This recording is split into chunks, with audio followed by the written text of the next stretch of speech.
really hot and heavy. Has it always been like this? Is someone...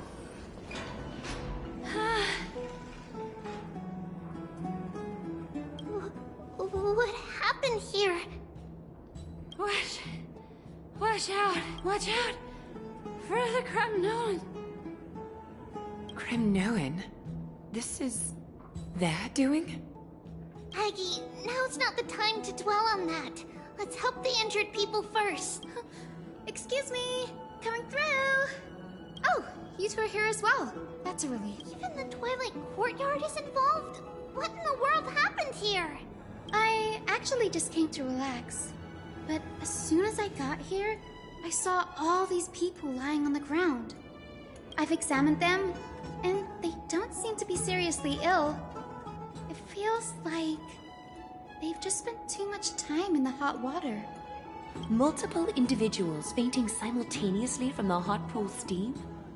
Where is the manager of the baths? He disappeared, and no one knows where he's gone to. Some people have been saying that the Kremnoans are behind this. Lady Aglaya, what do you think about this? Let these people rest. The two of you, please come with me. Have you thought of something, Aggie? Yes. While their intentions elude me, it's time to bring this farce to a close. What's going on? Oh, this many people? This is all you... Snowy! Even... The culprit... The culprit is... Oh. Dee! What did you do to... It's just another duel where I claimed victory. Duel? As I expected. On the surface, these two are the mightiest warriors in the Holy City, but they're still impulsive. Speak up, Mighty. Tell us exactly what kind of foolishness you and Finan indulged in this time.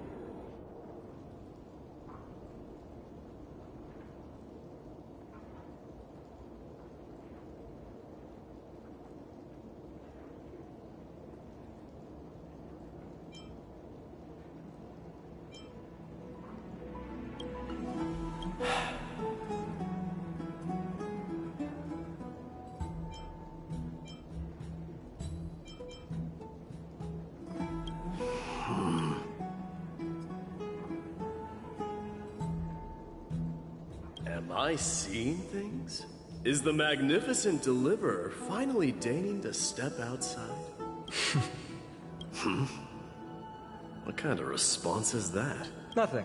I was just imitating your usual response. I don't feel anything special from you. Have you passed the demigod trial? The ritual hasn't reopened yet. In case you forgot, it hasn't been that long since I pulled you out of the trial. I didn't forget. Then, you're welcome. In twilight's last gleam, Makima stands bold. Her walls sturdy, tales untold. Dreaming of her fruitful gardens, pilgrims arrive from distant lands. Figs and olives, oh so grand. Yet little do they know that they will step into flames, fuel to the fire. What are you playing at this time? I just felt like reciting a few lines of poetry. Surely the Crown Prince of Kremnos knows how to appreciate poetry, right? Kremnoans steer clear of such weak literature. But my library doesn't lack collections of this kind. These lines express the poet's yearning for their home, just as Akama is distant from many people's homes.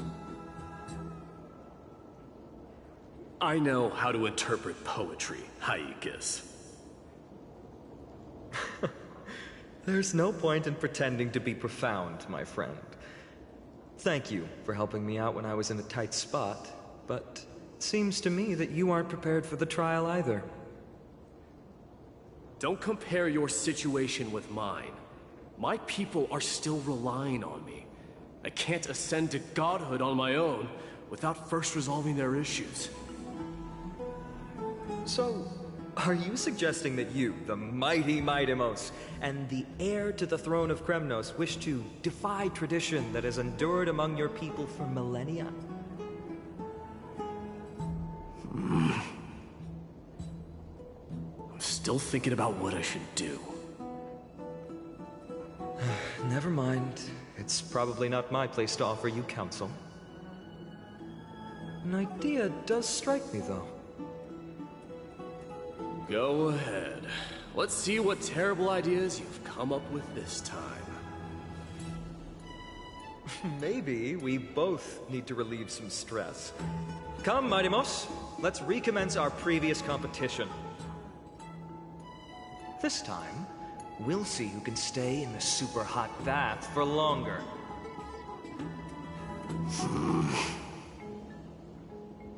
What? Are you chickening out? The phrase chickening out does not exist in the Kremnoan language. I just find this situation absurd, that's all. All-knowing historian, are you not aware that we Kremnoans use boiling water from sword forging for our baths? Looks like I'll have to teach you some royal etiquette today. And thus, an unprecedented sauna battle commences! With unparalleled resolve, the two warriors' determination even alters the very hue of the steam. Flames intertwine with scalding vapor, reaching toward the heavens, shrouding the sky and the sun. The spectacle is so magnificent that none dare gaze upon it directly. Since we can't see what's happening in the competition, why don't I regale you with a tale of kings to pass the time? Do you recall the legend of the Gorgo lion, met long before the dawn of Erechrysia? The two beasts for tens of thousands of years, without respite. The two creatures thus continued their relentless pursuit. It fixated on its rival's fleeing. It set its sights on the other's neck, nearly with it. It was stuck in a... It had nowhere to escape. On the land of Amphorius, some lives meet their end at dusk, some at dawn, and yet others are fated to perish under the blistering sun at noon. And at last, the most scorching moment of the day descended upon them. The formidable hand of fate heeded their call and arrived! My lords, would you like me to reduce the temperature a little?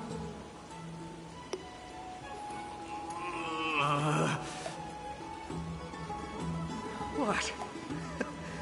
You're chickening out already? Get lost. Are you asking me to get lost, or...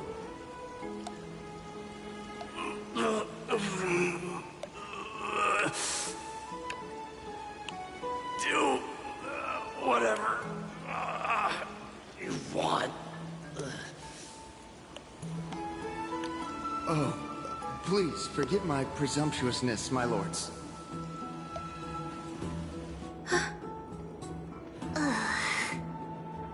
What a spectacle of folly. This is what you get for daring to challenge a Kremnoan without understanding your own place. What I'm saying is, your little game dragged down quite a few innocent souls alongside you. We will personally escort back home the customers left awestruck by our formidable presence. This isn't fair. You're wearing way less than I am. Is this the latest trend now? Getting into the baths while dressed in full armor? Don't look at me like that. It was he who challenged me. There is no word for flee in the Kremnoan language. Very well. Let us bring this farce to a close, shall we? Warriors, it is time to get moving.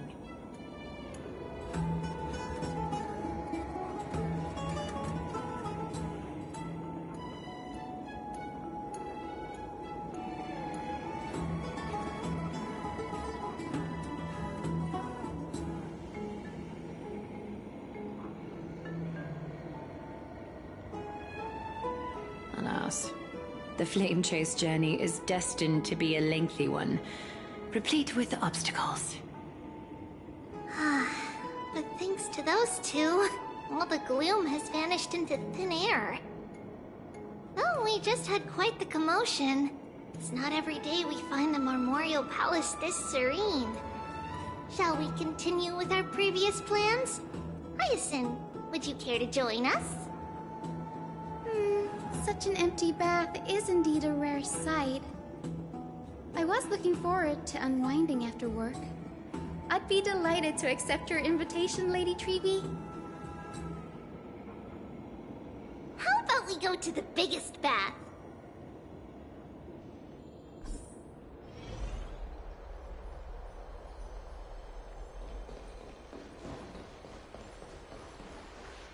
Let me check. The water... So, how is the feeling of having the entire... It's so good. But, Lady Treeby, aren't you going to soak in the bath with us? We will have to pass. After all, Please understand that she can no longer endure the heat of this pool due to the blessings of Yanis. Oh, Are you curious about us, Hyacinth? I am, but something tells me that it might be better to change the topic. Don't get all nervous. It's not something we can't discuss. The truth is, a long, long time ago, we were a mature adult just like Aggie. Then, because of reasons, we inherited Yanis's divinity and gained the power of passage. And in return, the price we had to pay was the splitting of our soul. Each opening of the Century Gate intensifies the strain on Treeby and the others. They are gradually regressing towards infancy, both in body and mind. We don't know what awaits us at the end either, but anyway, that's why we've turned into children. In that case, when you opened that giant sentry gate above Akuma during the... Well, there's no way around it. We all know that the flame chase journey won't be a smooth ride. Maybe we can find a way to fix it. The primary research focus of Newsporists is the soul. Wix, we will do everything we can. So your first reaction is in fact denial. You're indeed an access to... I look forward to your good news, Hyacinth. Now there's another reason to look forward to tomorrow.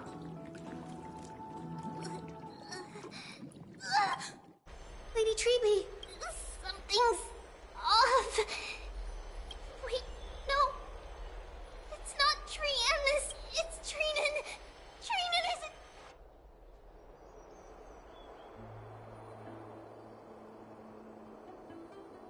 isn't... I win this round of escorting the bathers home. How does one contender alone make a valid competition? Offering a compliment or two wouldn't be the end of you, you know. What is that word? Is that your native tongue? It means hyena. I'm likening you to a weak hyena. By the way, you emphasize the completely wrong syllable. Though we've been acquainted for some time, I have rarely heard you talk in the ancient tongue of Kremnos. It's because I'm not exactly a master at it either. I can listen and read just fine, but when it comes to writing... You can write? You speak as if you don't have a brain. That was in jest. I understand.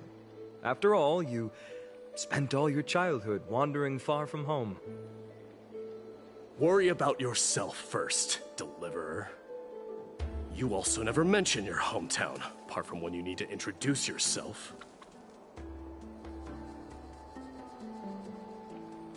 Well, it's because there isn't much to say. Ides Elysiae is simply a tiny village that disappeared many years ago in the flames of war. The only times I get to see it are in my dreams, and in the trial from the Lance of Fury. I knew it. Yes, I saw it all. Ides Elysiae ablaze with everyone. My family, friends, and my kin, lying in a sea of flames. A blood-red half-sun hung in the sky, just like on that day. And before my eyes, that murderer killed Cyrene. But I saw its form this time. A black cloak, an eerie mask, and a broken giant sword that carried an ominous aura. I fought it in the trial. But even though I've been fighting, improving, and resolutely getting stronger all this time, I still couldn't defeat it. You were blinded by hatred, and almost lost yourself in that trial. That's right. And that's why I am truly thankful to you, Mighty Moons. You finally picked up some manners. Better late than never. Then what about you, Mighty? What did you see in that trial? What do you fear? There is no word for fear in the Kremnoan language. I'm getting the feeling that your language has no words at all. But to answer your question, I saw Akuma in the trial. As well as my old comrades. Hephaestion, Perdiccas, Ionius, Ptolemy, and Possesta. Ever since I returned from the Sea of Souls, these five have been by my side. We faced life and death together during our days in exile. Those 10 years were arduous, yet filled with moments worth treasuring. Each night, we would gather by the campfire, savoring honey brews and singing our hearts out. The wind in the wilds of Amphorius smelled like rust. Hephaestion would always tease me about adding goat milk to the honey brew, claiming I ruined the blood-red color of the drink. He had a scrawny figure, but was a relentless force on the battlefield, dispatching foes without so much as a blink. Perdiccas was an expert in concocting medicines, delving into all those strange folk remedies. Ionius was a swift runner, and our most reliable messenger. Ptolemy was a real bookworm, always spouting off in chapters and verses. When we left Kremnos, he made off with a stack of ancient tomes from the Grand Library. Not like it mattered, as my family owns the library. And then there was Possesta. He was the silent type, but a truly masterful musician. This is the first time I've heard you mention these five, and their names. They died on the battlefield before the Kremnoan detachment managed to join Akuma.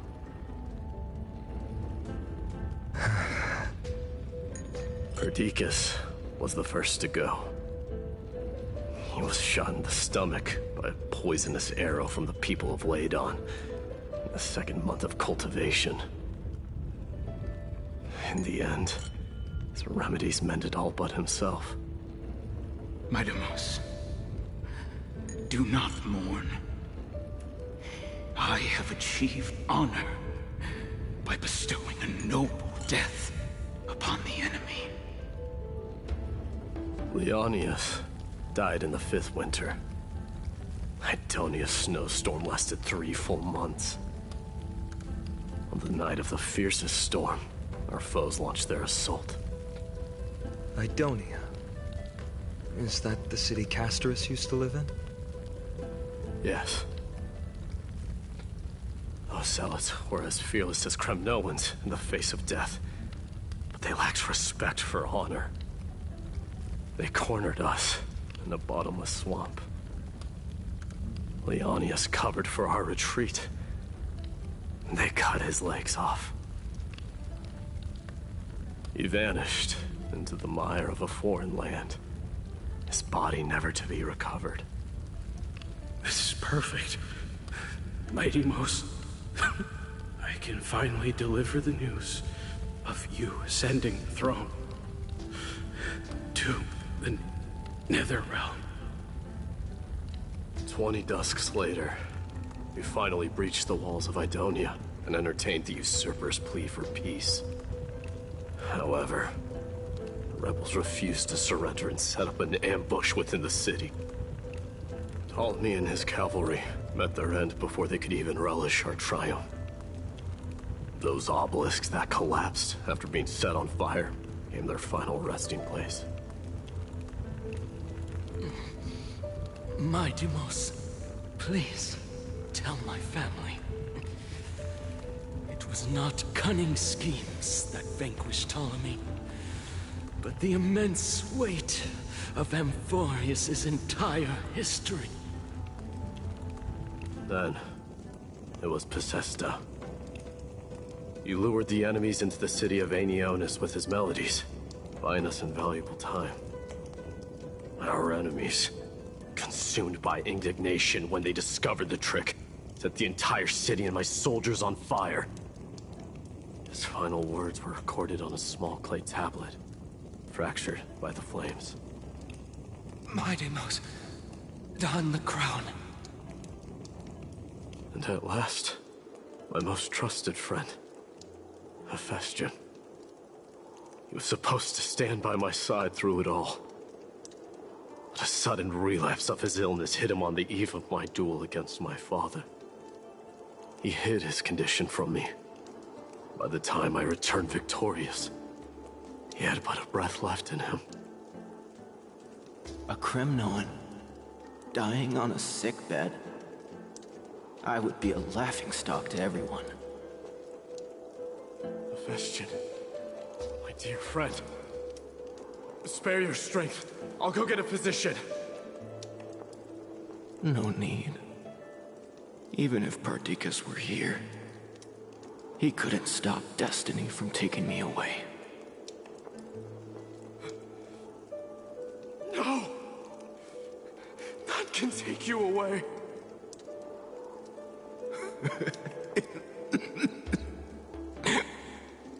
Midamos, our king, do not shed tears for me. It's not befitting of your status. Farewell, my dear friend. You must lead us back home. What a grave trial indeed. Now I understand why you see immortality as a defect, or even a curse. My father threw me into the Sea of Souls to break the wheel of karma. But little did he realize it would grant me an immortal body and summon a fated revenge on his head. Following his demise, I considered leading my people back to our homeland. Kremnos had already turned it into a wasteland. Only darkness and insanity thrived there. Against the dissent of many, Krateros included, I made the Kremnoan detachment stay in Akama. But I know that their glory will never be doused out. The instant of strife shall inevitably arrive. If you take over Nikador, then you must begin the journey back to your homeland. So, you hesitate because you think leaving your people in the Holy City is a better choice? I don't know, but I have never been crowned. And those 5 were never endowed with any titles. None is aware of their glory. Your predicament is truly complicated. I don't know how I can give you any useful advice. Maybe you could seek counsel from more people, such as the Grand Craftsman. Cartonis' people seem to have been through comparable dilemmas. And that teacher of yours, Krateros? Dee, we've got a big problem. Big... Lady Triby, what's making you so flustered? Hurry up and go save Trinan! She got abducted by Krateros! Krateros! What's going on? Mighty-Mos. It seems I was the one who exposed my vulnerabilities first. Aglaya, I demand an explanation. This man abducted Trinan by force, and forced her to bring him to the Vortex of Genesis. He then brazenly stepped into the trial of the Lance of Fury, and naturally failed. Is she telling the truth? Why did you do that? Because I don't want to wait anymore. Your hesitation made me desperate. If you want to run away from your destiny to become king, then keep running. Someone will eventually stand up and fill in the gap left by strife. Then they will lead our people home. Age has blinded you, teacher. Can't you see that I'm hesitating because of this very recklessness seared into your blood? Krateros, do you truly believe you're worthy of entering the trial? To blaspheme against the prophecy? Does the mission we Chrysos heirs bear seem like child's play to you? Do you know how the Kremnoans see you, Aglaya? You're a hypocrite and a megalomaniac. The prophecy of Genesis and the Flame Chase journey are just excuses for you to seize power. Silence, Krateros. Do you even know what you're saying? Are you defending this woman, Mighty-Mos? How many wars did people start because of her and her so-called prophecy? How many cities fell in the past millennium? Their people massacring each other. Even if this so-called Genesis really exists, will there be a place for the Kremnoans in that new world?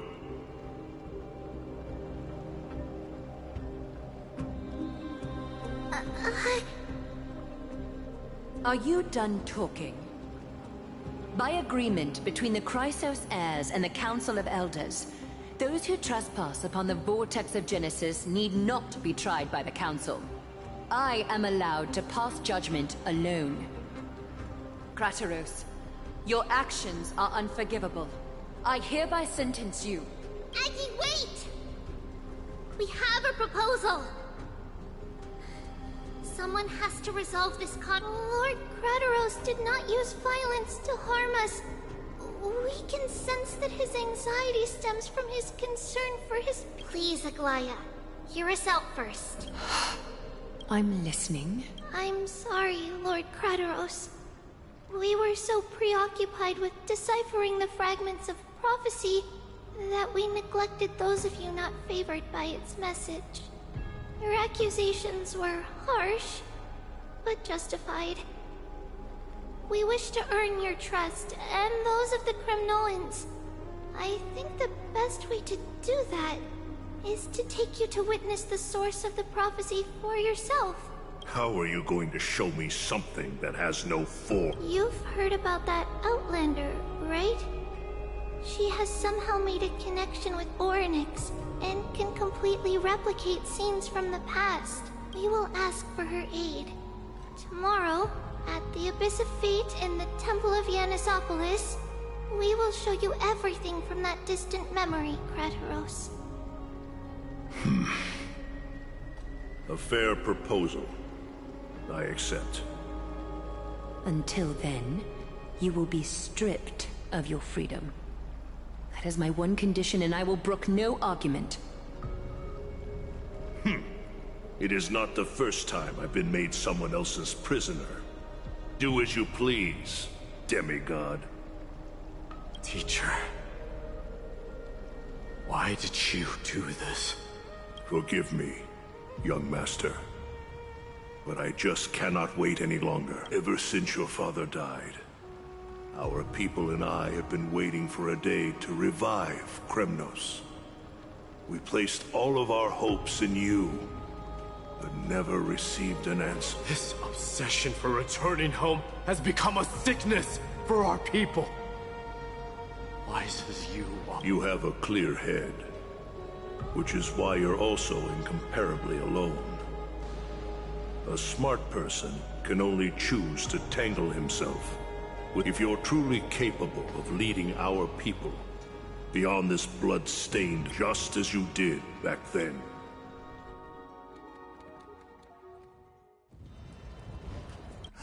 A fierce fighter. I did not expect such heroism from a feeble Acheman. Fulfill your duty as the victor, warrior, and tell me— As if you have any honor! Listen closely. I am the leader of the Kremnoan detachment, Midimos. I'm here to finish you, father. It is you, the beast spurned by all. So you did defy death. The prophecy was true. You will bring an end to my Kremnoan dynasty. Defy? You're wrong. Death fears me. It's the reason I have this body of steel. As for you, you already stand at death's door, father. You were the one who threw me into the Sea of Souls. The one who tried in vain to enslave a Titan. Haikis! You're a weak king. So weak that even the lowliest hyena is a more noble existence than you. And now... Then swing your blade. Take my crown. Coronate yourself with an old king's blood and inherit it all. Become the new rightful... No. I don't want the crown. Listen. If there's only one end for the kings of Kremnos, then the crown means nothing to me. All I want is your life. To avenge Mother and my comrades. But the walls of Kremnos will not fall with me. Do you? You and I, we're both the same. We feed. Now, the son of Gorgo is destined to be crowned.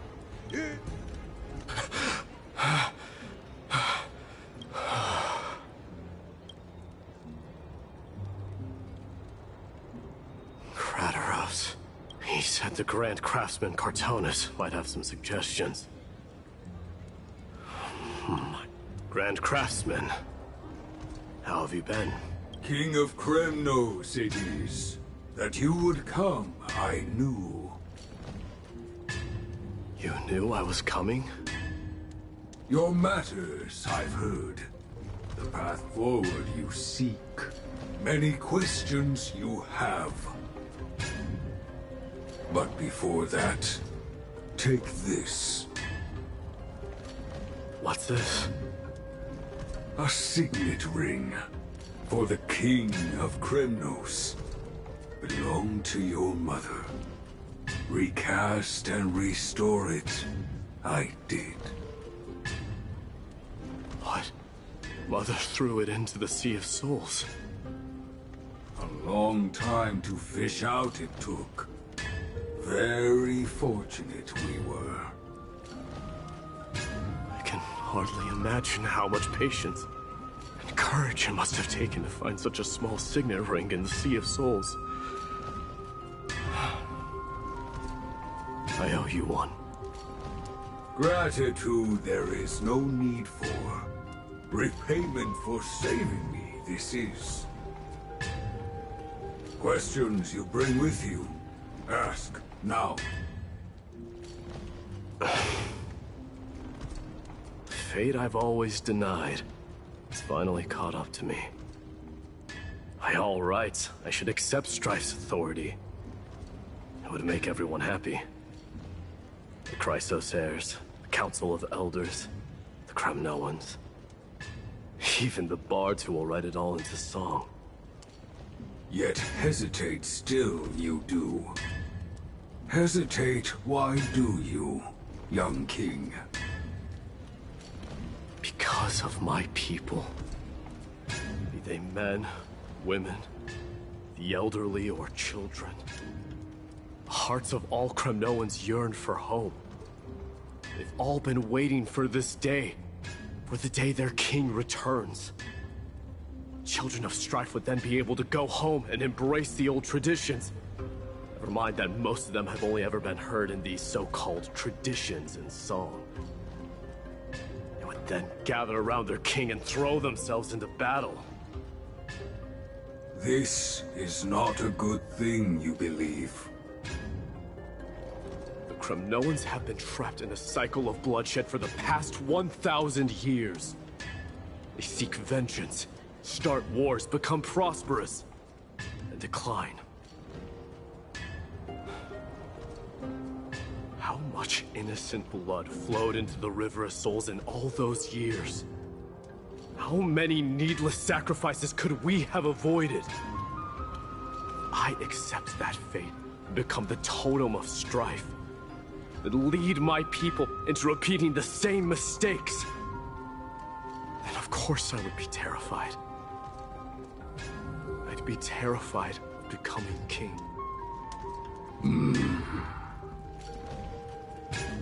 A different kind of Kremnoan you truly are.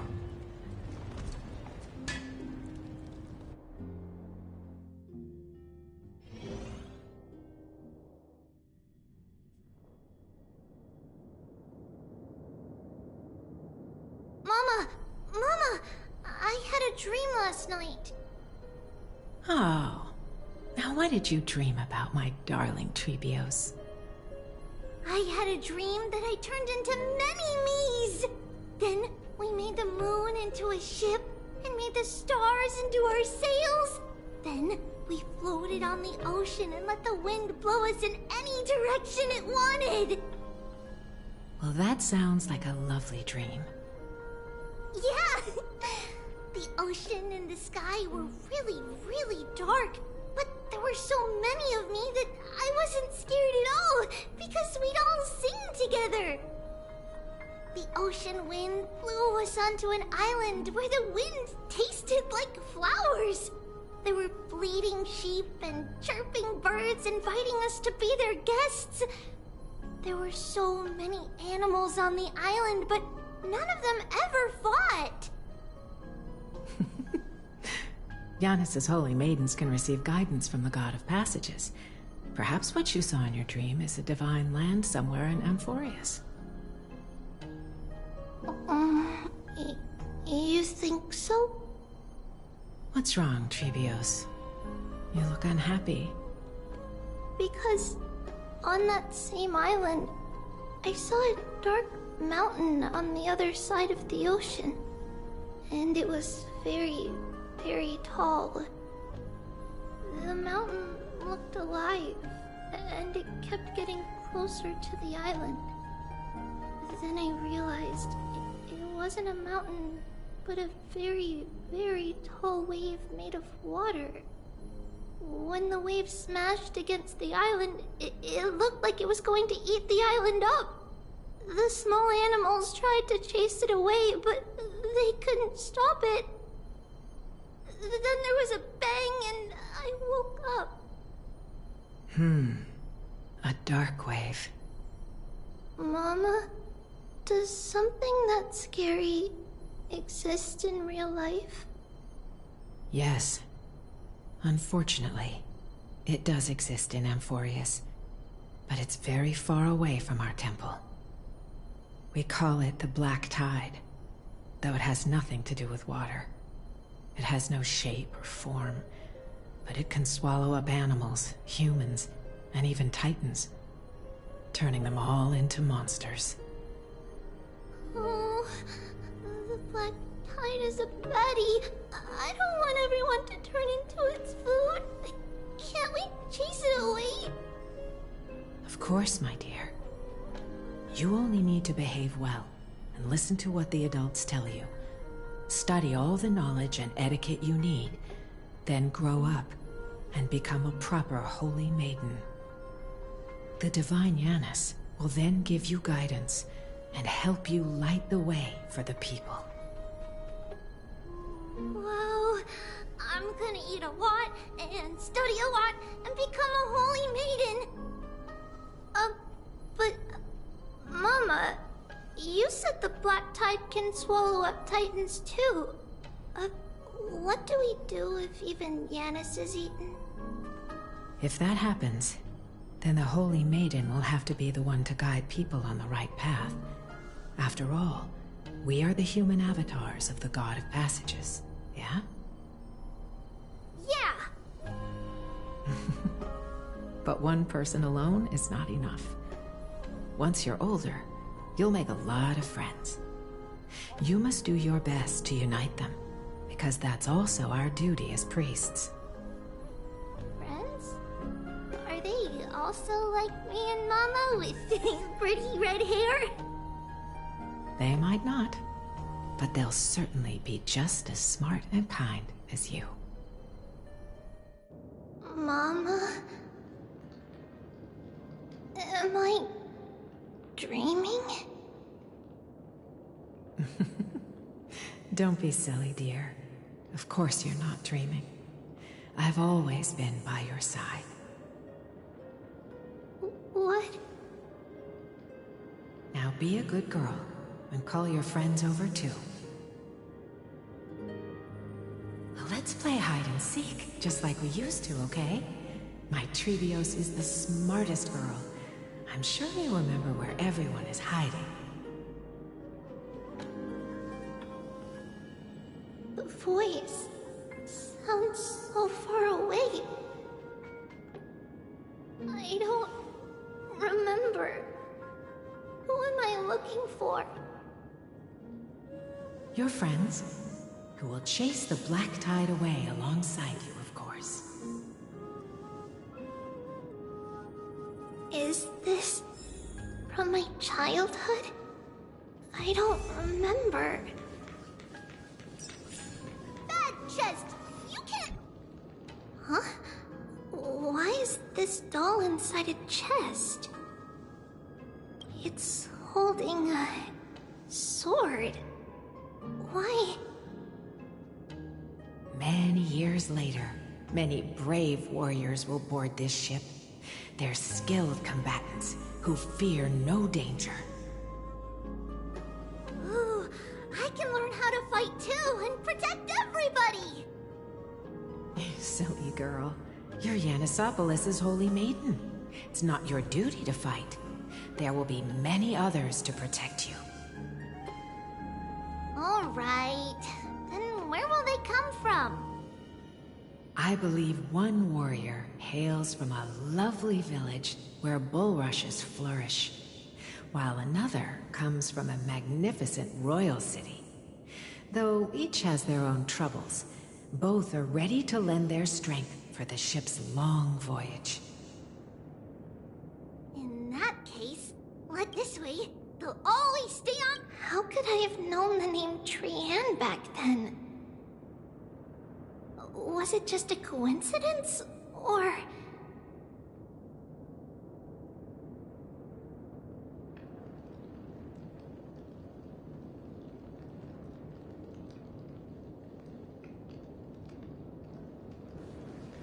Learning can...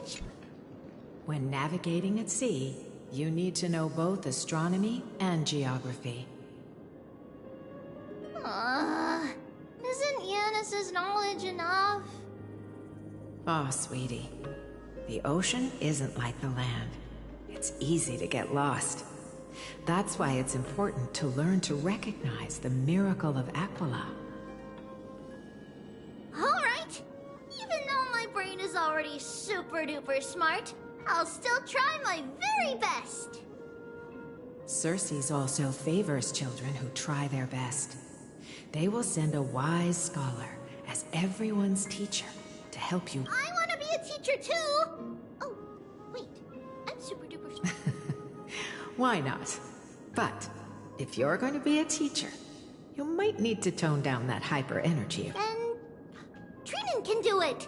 She's well behaved and would make a great... Mama and the others always said that I had a... But now, I can't even tell if this is a memory or a dream.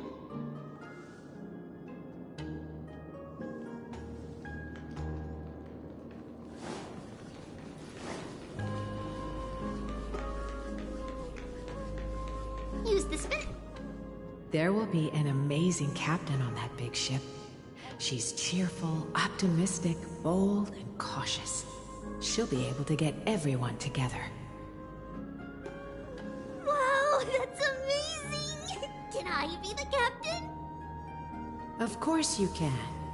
But you'll find someone else who's better for the job, my dear. I think that person lives in a beautiful temple that sits atop a hillside, covered in golden fig trees.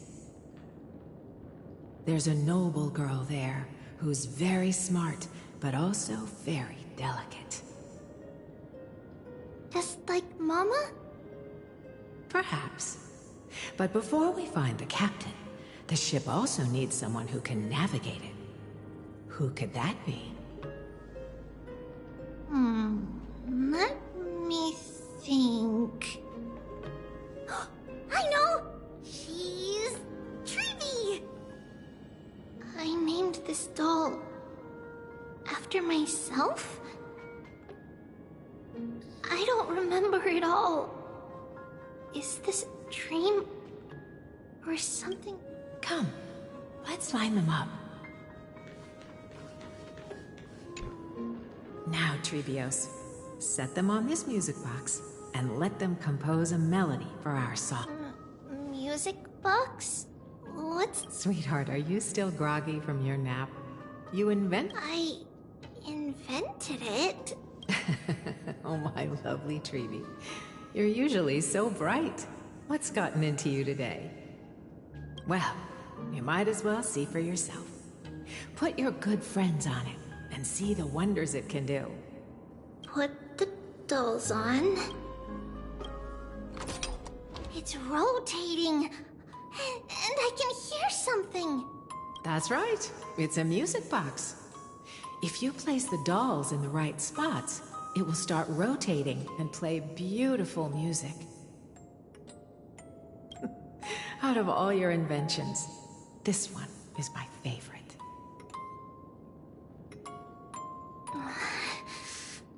I don't remember. It's all right, my child. I'll sing along to the tune, and it will help happiness abounded in this lush land by God's chosen. Giants raise their glasses in a toast, beheld by the 12 constellations. 3 carved the heavens and the earth. 3 wove the threads of fate. 3 molded life with their hands, and 3 guided calamity's gate. They declared the world too unstirring, hence wished endless laughter upon the living. Thus you and I were created, with words and song to weave, and love and intimacy to give. Thus creation was complete. Who then will bear the weight of humanity's souls, to lighten the steps of the living as a whole? O great Kephale, all-knowing Father of stature so tall, yet low does their gaze willingly fall. With light of dawn heavy upon their shoulders, golden blood spills unto the land, converging into a boiling river that flows to the heroic heirs of this world.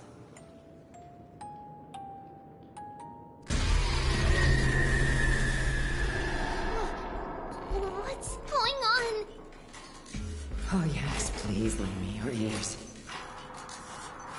In the black mist, as death and fate draw close. On the bloodied earth, the living and dead, but ghosts. What is this one? It mirrors your maze-like fate. What is this world? A silent lament without a trace. What is the past? Wandering ghosts that linger. What is the future? Souls scattered by fate's finger. What is the start? A voyage born in solitude. What is the end? A spirit, lonely and subdued. Lonely and subdued. And subdued. And subdued. Subdued. Subdued. Subdued. Subdued. Subdued.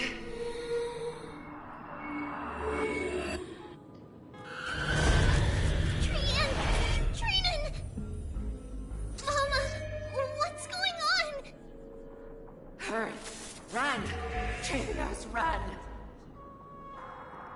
The black tide has arrived!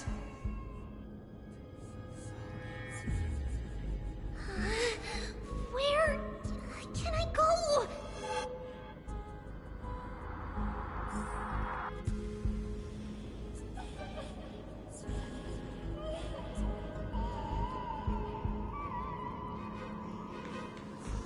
What's this?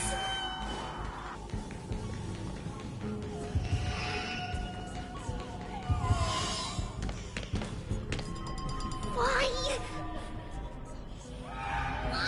Why are there souls everywhere? This is the sacrifice of a holy maiden. You won't make it to the end. Only one person can. I know. It's fine if we can't reach the end. Our minds are made up. Go. Bid your farewells, Trios. Time is running out. Mama, are you going to leave me? My sweet girl. I will never leave you. But remember this, Trios.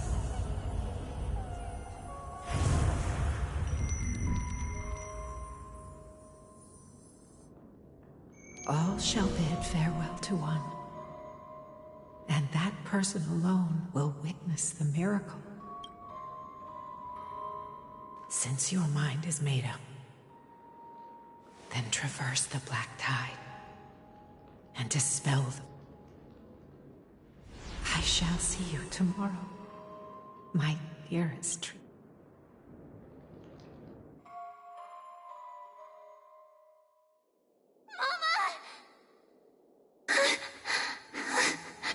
Are we? Did you have a nightmare? Maybe. But it's been a long time since we had any dreams. It's not yet the entry hour. You still have plenty of time to rest. No. Our heart is still racing. It must be that reckless Kremnoan soldier who startled Trinan. And you as well. If you want, I can pass through his chest with the golden thread right now. Aggie, cut it out with the scary talk. I'm just kidding. If I were serious, I wouldn't have waited until now. Do you want to talk about the dream? Keeping it bottled up is not good for your... We had a dream about Mama. The dream itself was nothing. It's just the timing that feels a bit unsettling. You mean... It's Trianne. Even if we refrain from ever using the power of the Century Gate again, her soul continues to slowly drift away from her. There isn't much time. Perhaps it wouldn't be such a bad idea to let her relinquish her role as the gatekeeper and live out her days as a carefree child. You have a point, Aggie, but our decision has already been made on that matter. I believe there's still... And souls will be spent until they dissolve into dust. Such is our fate. Once we had a whole and connected body. If that body were a tree, then its trunk and branches would share the same fate, decaying at the same pace. Now, we are fragmented into numerous selves. Despite the absence of a trunk, we are offered another possibility.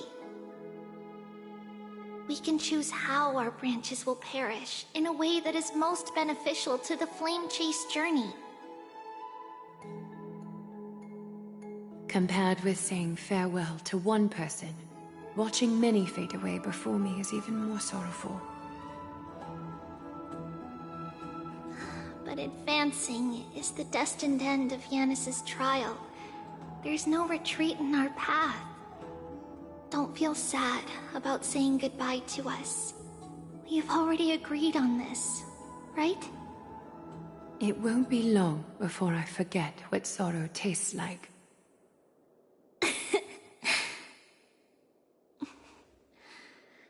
So, what would you like for breakfast, Aggie? What? Where did that come from? After all this talking, we are feeling a bit hungry. Plus, it's nearly the entry hour now. Do you remember when we first met, Aggie? You were still a little one, and we caught you secretly eating oatmeal late at night. While my emotions might be fading, those memories are still as vivid as ever, teacher. Please, let me do it. What would you like to eat? It's fine! Leave it to us. You should rest for now. It won't take long, and we'll call you when it's done. In that case, thank you. Then, see you tomorrow, Aggie.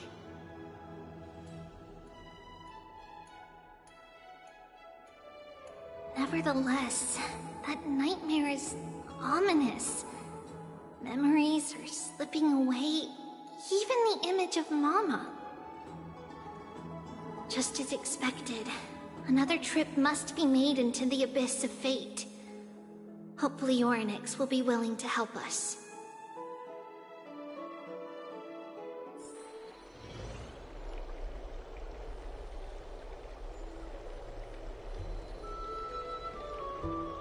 Long time no see, Professor Anaxa. Who are you? It's been a while. I'm the one who once overthrew the entire classroom in that spiritual physics lecture. Oh, it's you. No way. Do you really still remember that, Professor? I remember that glib tongue of yours. What brings you here? Surely you're not here to reminisce. You could tell. Of course. You only beat around the bush when you have a hidden agenda. That's not true. I'm here to seek enlightenment, as always. Could you please teach me everything you know about the black-robed swordmaster? Rumors sure travel fast. Unfortunately, I too know nothing about it. I can only tell you that it is clad in a black robe and wields a greatsword. At least, it looks like a greatsword. It's shaped like a twisted half-sun, and a peculiar dagger resembling a crescent moon. By the way, take this with you. I got it from the sneak attack. It's yours now. I was right. It is this thing. The one who torched Aedes Elysiae to the ground. And killed everyone. Don't try to be a hero. No one in Akama stands a chance against that thing right now. Is that what the Titan said as well? Not at first. But the god relented after having had a taste of its power.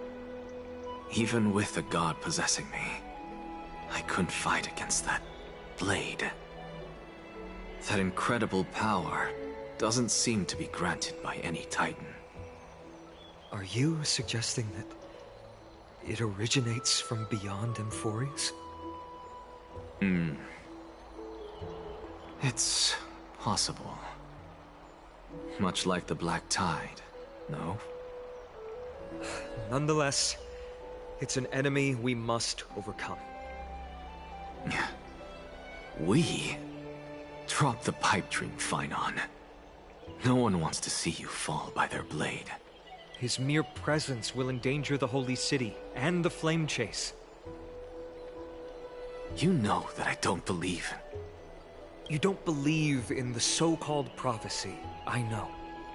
However, I'm here to seek your assistance, not at the request of Aglaya or Tribi. I just want to eliminate a threat to the city I pledged to protect. That's all. The tragedy at the Grove must never happen again. Take a seat. Since you are sincerely seeking enlightenment, I suppose I can tell you one more thing.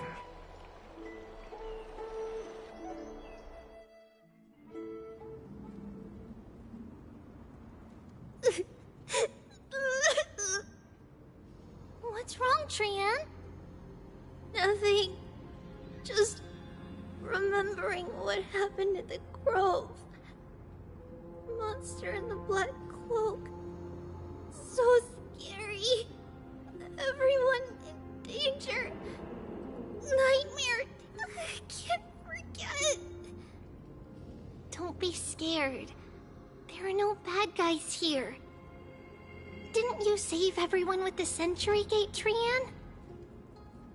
Trian threw it away. Far, far away. It's never coming back. We got back safe from the Grove because of you, Trian. You're the reason the Flame Chase journey can continue. Sorry. Trian feels a bit dizzy.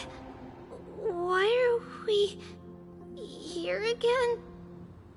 For the same thing, of course. Remember? Tomorrow we will reveal the prophecies past to everyone. But first, we need to restore the memories that have been blurred by the fragmentation. We hope to present the full truth to everyone, without hiding anything. Since Yanis caused the fragmentation, we can only turn to another Titan or an Ix for help. Also, remember to get breakfast ready for Aggie before the Lucid Hour tomorrow. Oh, yes! Trian remembers now. Oh, on that note, we had better prepare some saffron before we meet with the Titan. Saffron? Oh, it's an essential offering for rituals in the Temple of the Three Fates. You think we shouldn't go to Orynyx empty-handed? Yes, it's also a symbol of Yanisopolis. If we are to replicate memories, we need to use something that has experienced those days. And when we first met Aggie, we added that to the porridge we made for her. and she really loved it. I see! It's like killing 3 birds with 1 stone! But it all depends on whether Orynyx is willing to help us. This could be a problem. After all, it was us who took the core flame from Yanis, from Orynyx's kin. We will have to give it a try, if there's truly no other way. In our current state, we probably can't do anything to them. We'll cross that bridge when we get there. Leave it to Trian. Trian knows how to play cute.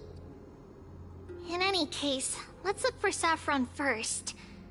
I hope there's still some left in the temple, untouched by Nikador's soldiers.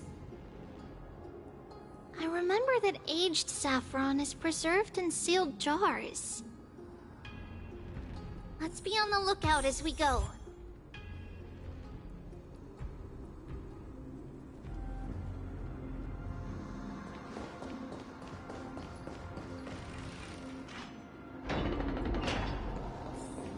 It's a dead end ahead. Turn back, teacher. What? Aggie? Wow, this room is huge! Trinan, did you? Yeah, I saw it. What are you two whispering about? Treeby? Trian can't even hear our own telecommunication. Well, never mind. Trian suddenly feels like this place is quite familiar. Oh, there's a whiff of safari in this room. It's right over there. Over here. Follow Trian. Trian, slow down.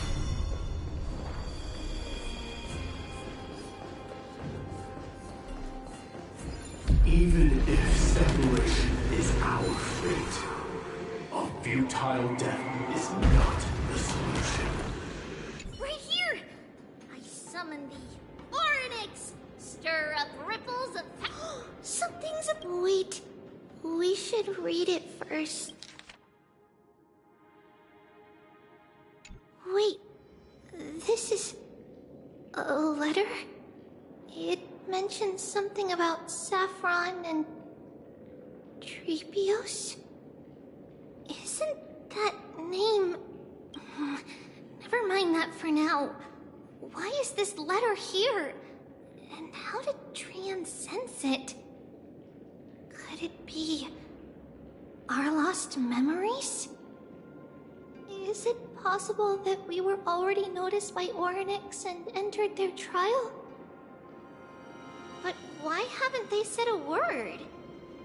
Orynyx has the whims of a child. Perhaps they're toying with us on purpose. Come on, this isn't the right time to be playing games.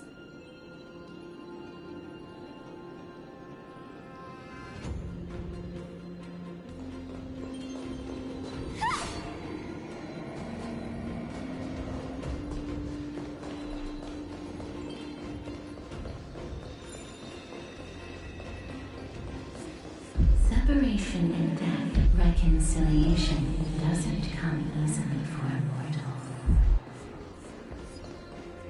Are these... Treeby! Trinan! Look what I found! Is this the safari? Coming! We'll take a look. But... Trian... There's nothing in here. What? It was right in the stolium. Huh? There's really nothing here. That can't be! I swear I saw it! I swear! Trian is telling the truth. It was right there! Where did it go? Trinan, Treeby, why aren't you saying anything? Trian can't seem to hear you at all. We were just lost in our thoughts. Don't worry, Trian. What you saw was likely, Yanna's hair. We must have startled it away. Okay. Could Orynyx be trying to make us falter? But why would they do that? Something feels off. Treeby, don't you think this temple is a little too quiet? What do you mean? It might just be an illusion, but Trinan wonders, is Orynyx really putting us through a trial?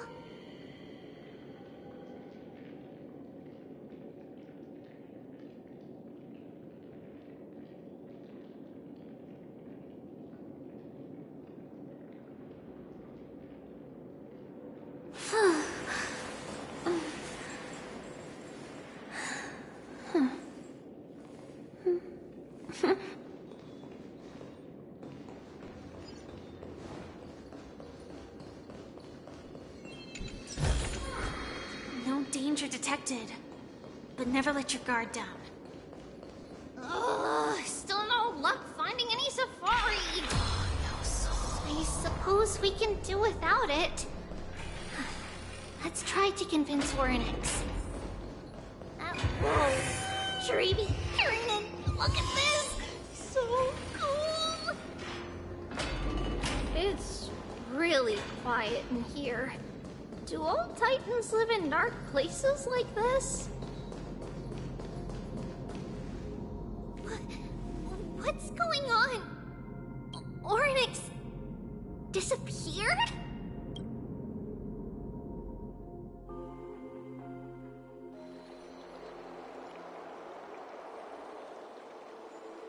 Are you saying that the black-robed swordmaster is not just tied to the Black Tide, but is also hunting for core flames everywhere? This is the most plausible possibility. First, it has a vessel that can hold core flames. Second, I'm one of its targets. Let's start with the first premise. Its peculiar ceremonial blade can interact with a core flame, as evidenced by the pull I felt when it stabbed into my chest. I hypothesized that the blade can sense, absorb, or even retain core flames. The second premise is even more explicit. When it was engaged in fierce battle with many of us and was heavily distracted, it remained consistently focused on me. Or rather, on the Titan Cersei's inside me. So it's plundering the flames. But if your argument holds up, wouldn't he be headed to Akama soon? The vortex of Genesis is full of the Titan's core flames. Not necessarily. Let's call that person the Flame Reaver for now.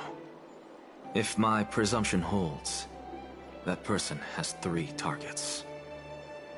The first target is me. The second target is Orynyx, who hasn't yet fallen.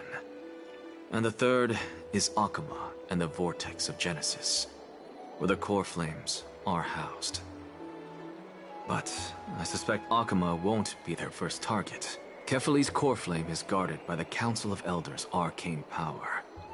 And Fagusa's water curtain should be able to block out any external perceptions.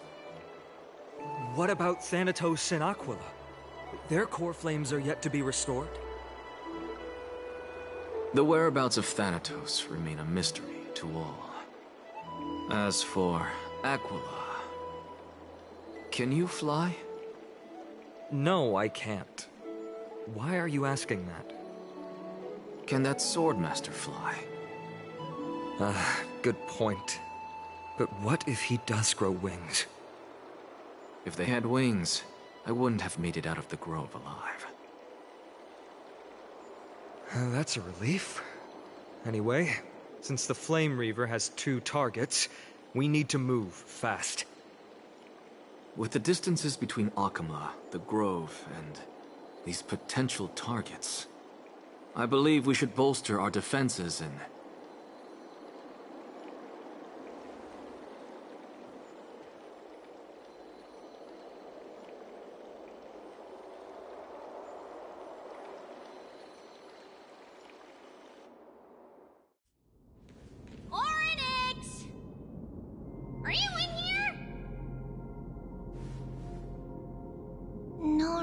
response at all. Did they foresee that we were coming and hide in the fog, or...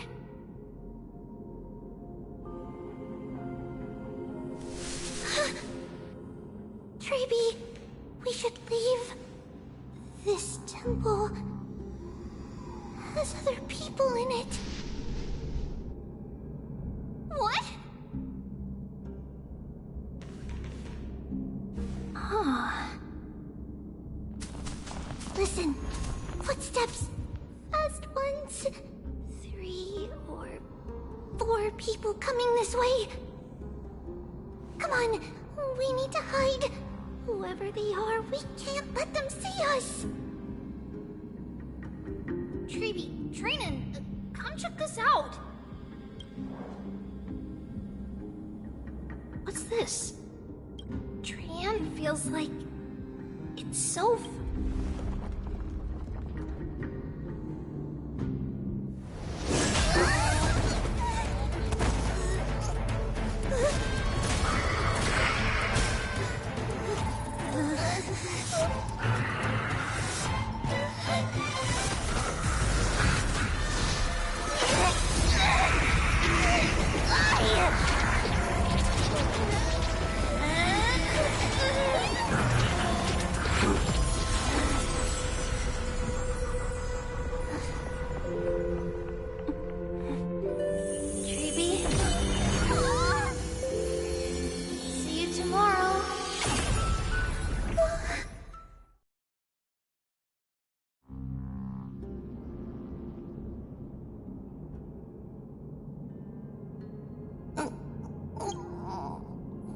Where?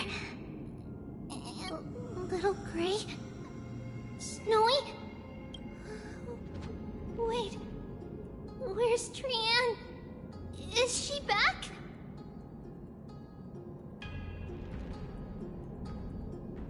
We only saw the 2 of you collapsed on the side of the road when we arrived. Danny and I looked around, but we couldn't find any traces of Lady Trian. What about the black-robed swordmaster? Blast it!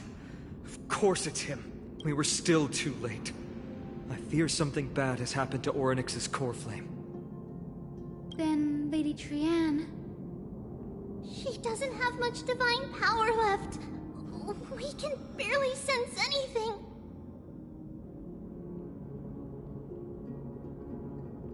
That you're both safe is already a blessing. Everyone, we must take action now.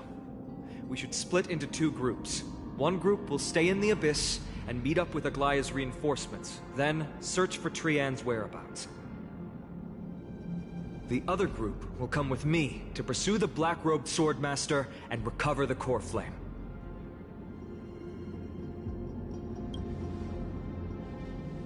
I didn't get to tell you this before, but Anaxa and I already have our misgivings about the Black Tide, so we've made preparations. I'll tell you the details as we move. Opportunities are fleeting on the battlefield. We should hurry. Lord Finan! Lady Treeby and Lady Trinan. I'm glad... Did Aglaya's people get here? Yes. Lady Aglaya already knows about the situation and sent along a message. Finan, I understand that Swordmaster is of great importance to you. But if you charge in without a plan, I fear that you won't be the only one who dies in vain. I understand. Hatred is a hero's deadliest poison. I have no intention of fighting alone. If that Swordmaster really is related to the Black Tide, the Chrysos heirs must not take them lightly. I have indeed planned to return to the Holy City and discuss the strategy with Aglaya. We'll need all the help we can get for this encirclement.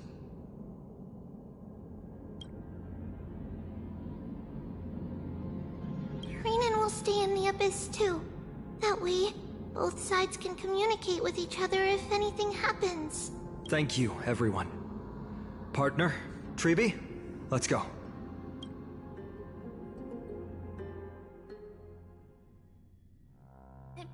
We're back, Aglaya. You should have come to me first, Finan. Aggie, there's no need to scold Snowy. Akuma is currently in grave danger. I know. It's beyond my imagination that the only two titans humankind can still rely on fell in such quick succession. I've never seen the golden thread pulled this taut, as if it could snap at any moment. Finan, tell us your plan. Time is of the essence.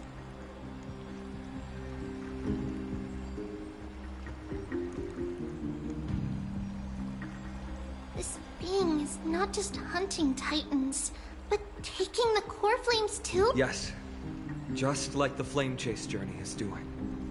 Professor Anaxa thinks the Flame Reaver's arrival is likely a sign the Black Tide has spread further. Regardless of whether you're right, this being is still far more aggressive than we expected. But its madness is also an opportunity for us. If its goal is the core flame, then that means us humans can lure it into a trap. Anaxa had already left the Holy City with Cersei's core flame while we were on our way to the Abyss. So he can make preparations for the Tell me, what makes you think this won't end with us losing another core flame? Because this time, the power from beyond the sky is also at our side. She is the key.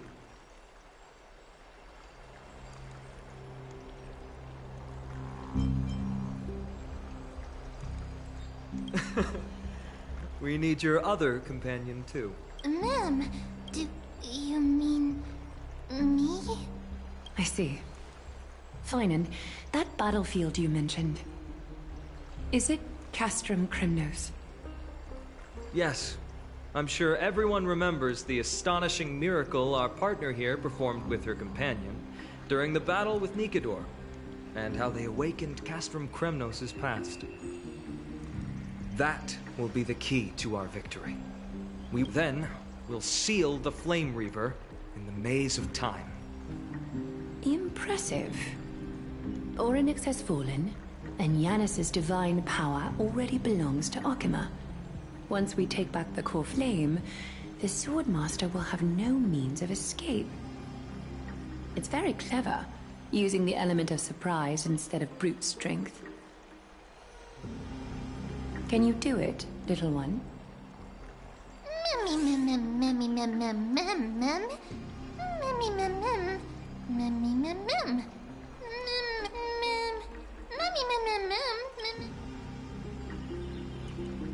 Yeah. Such enthusiasm. I'm glad to see you're confident. By the way, the Council of Elders declared a state of emergency when Treeby went missing. Kynus and her following have heard tell of the incident at the Grove, and are galvanizing support in secret. I fear she'll make her move before the next assembly of the citizens. What are they plotting? That short-sighted politician likely believes the Chrysos heirs have outlived their usefulness, and is making preparations for her next step. That ugly side of humanity is something we'll have to deal with eventually. But that's a problem for another day. I've sent Casterus ahead to the council with a message. She should be able to keep the situation under control for the time. Finan, it is my hope that we can come to an understanding on this. We must take down the Flame Reaver in one go, and retrieve the core flame. And in doing so, grant ourselves an advantage against the Council of Elders. Of course. You may count on me to lead the charge. I apologize for tasking you to spearhead the plan once again, but Akuma is currently beset by enemies from within and without. The situation brooks no delay, and we have precious little time to confer and discuss the plan with you. That be...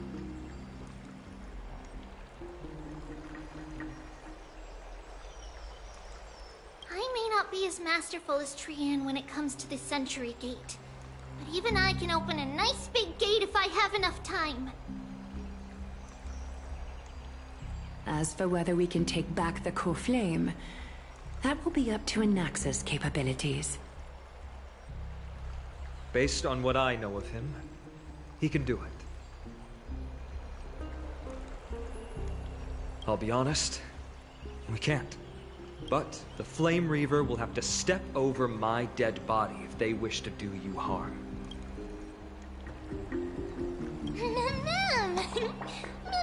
We are grateful to you for your aid, and to the rest of you as well.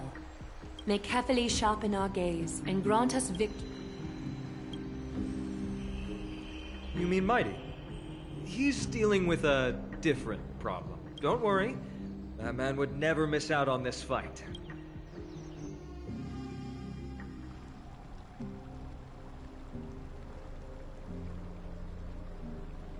Farewell, my dear friend.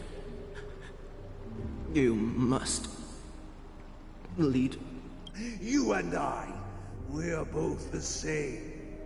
We feast on strength and fear. If you're truly capable of leading our people beyond this blood-stained fate, then prove it to me once more, Mighty Mos.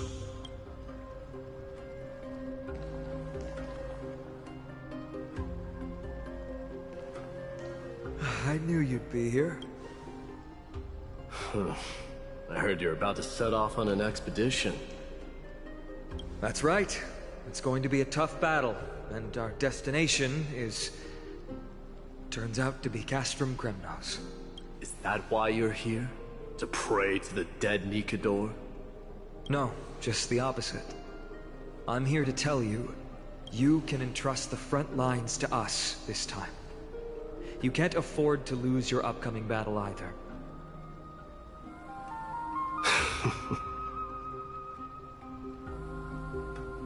Have you heard the story of Geocles the Mountain Breaker? Sounds like you've spoken with Cartonus. That's the name of the legendary mountain dweller, right?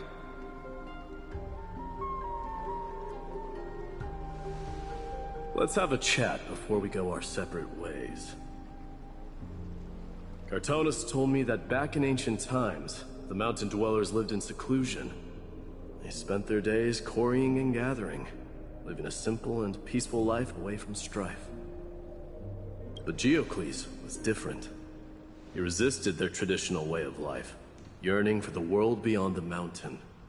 They're safe, but humdrum culture was like fetters around him.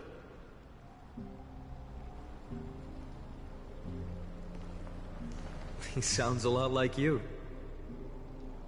Yes. That is why he, too, faced the same dilemma as I do. One day, during one of Geocles' many ventures beyond the mountain, he spied a battalion of Ladonians stationed at the foot of the mountain.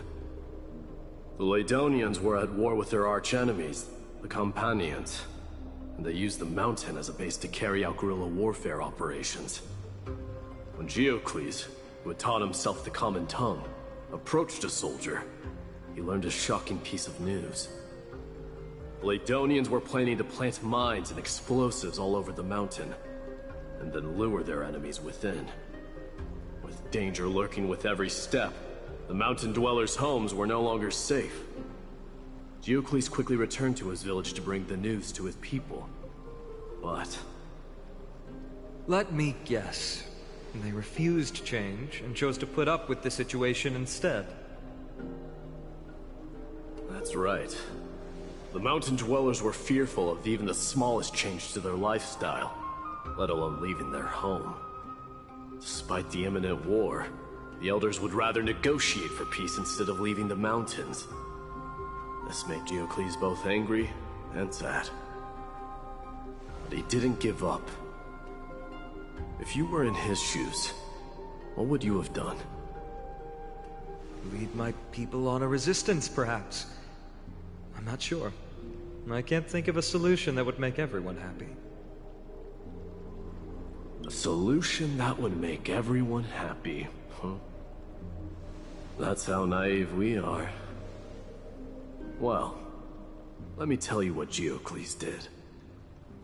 He took the mountain dwellers' store of gemstones and traded them with the Ladonians for a massive amount of gunpowder. But he didn't do this to fight the Companions. Under the cover of night, he set ablaze the forest surrounding the settlement, forcing his people to flee the mountain. That great fire marks the beginning of mountain dweller history. Since then, their people became part of civilization, and giants became a common sight in the Holy City. Meanwhile, That mountain they once lived in has turned into little more than foam inside the black tide. But leaving their homeland also brought many mountain dwellers misfortune. They were hunted by Kremnoans or enslaved. Indeed, that is undeniably also part of their history. But that is Geocles for you. The merits of his actions, or lack thereof, have been scrutinized by many, but historians nevertheless hail him as the Mountain Breaker. Why do you think that is? It's simply because he took action and enacted change with his own hands. He didn't try to make everyone understand him, nor did he even waste time trying to make everyone happy. He started a great fire and burned the shackles of tradition to ashes. And then forced everyone to march toward the coming of a new era. You've made up your mind, haven't you? I'll be leaving Akuma soon to fight the great darkness of this world, and to shoulder Nikador's destiny. So, listen well. If there comes a day when we meet again on the battlefield, that I stand opposed to the flame chase, remember to stab your sword into my back through my 10th thoracic vertebra.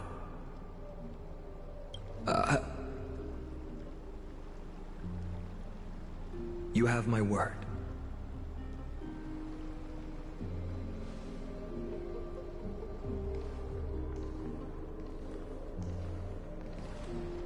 Go now. The battlefield calls. Send that flame-thieving hyena to their death. But if you find yourselves with no other recourse, pray to that blade in the sky. Loudly call out the name of the new god.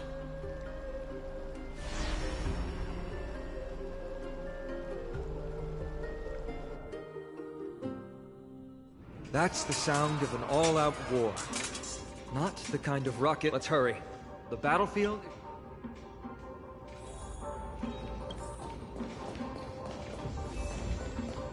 No way. A Kremnoan? I didn't think she'd manage to send the Kremnoans to assist. Brave warrior, what's the situation? Then Ackerman? What? Didn't Aglaya tell you? We have been instructed to assist you in trapping the Flame Reaver. Aglaya, that vile usurper. Our king will be back soon. You'll be able to...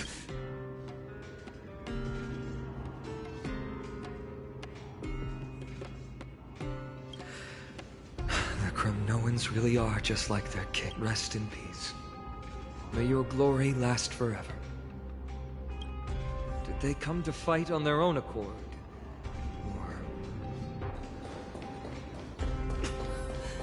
I can still become king. We're almost there.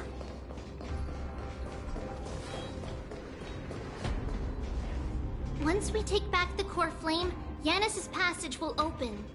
When that happens, you must evacuate immediately. The rest will be up to how well we work together. But remember what Mighty said before? Cast aside all distraction. Let's go, partner. Today, destiny shall stand with us!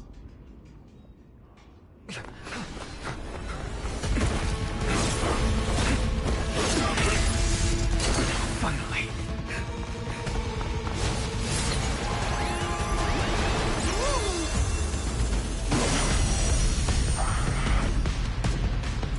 Pent in the memories of the dead! Executioner! You sure know how to keep a man waiting. Any later, and I fear the Titan would have sacrificed me. Frail child of humanity, 'Tis more effort keeping you hale and whole against that blade than it is in seeking the truth of the world. Time for a buzz. Time for a shot.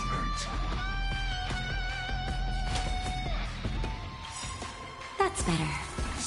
Like fire until everything burns to ashes! This is more than a battle fight. To live! This combat needs optima. This is double speed.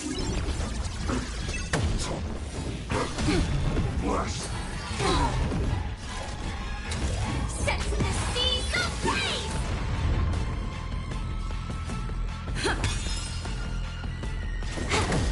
Naughty child. Nap time.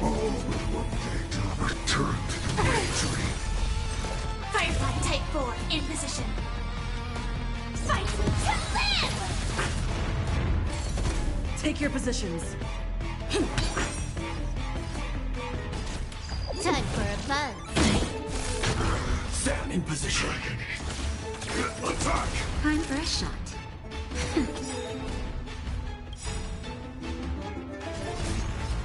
Just a little something. Think nothing of it.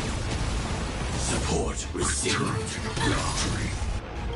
This combat needs optima. This is double speed. They're trying to overwhelm us with something. Sit up! Take them out! Oh, what a spirited display, Deliverer. Set the seas ablaze! Stay in. That'll take more than medicine.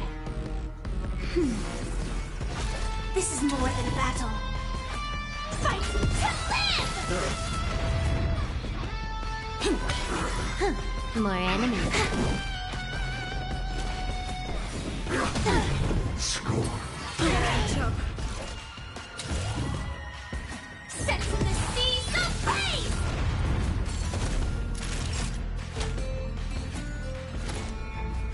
That's better. Good. It is new. Just in time. Just a little something. Think nothing of it. Good as new. Get ready, Prof. Can't hold out much longer. Quiet. I know what I'm doing. This combat needs optimizing. This is double speed.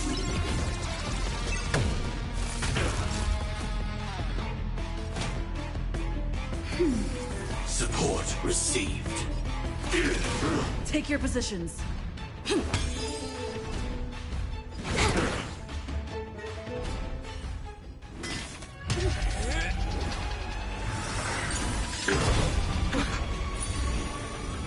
At long last.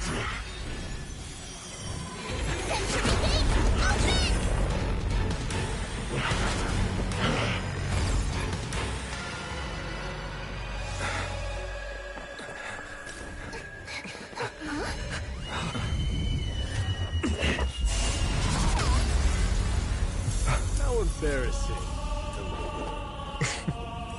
You didn't come down from the sky?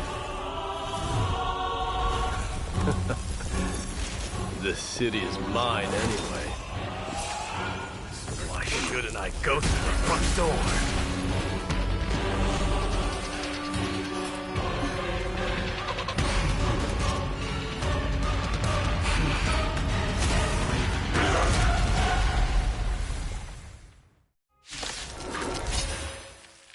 Minion of the Black Tide.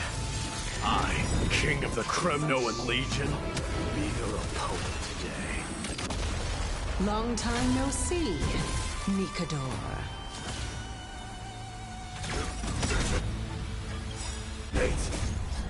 Until everything burns to ashes! Firefly Type 4 in position. The mood is set. Let the show begin. Fight to live!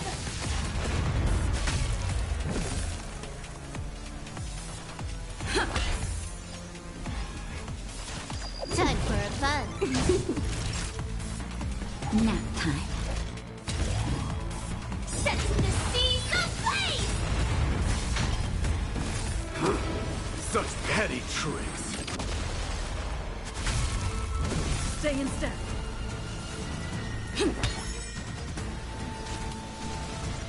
Time for a buzz.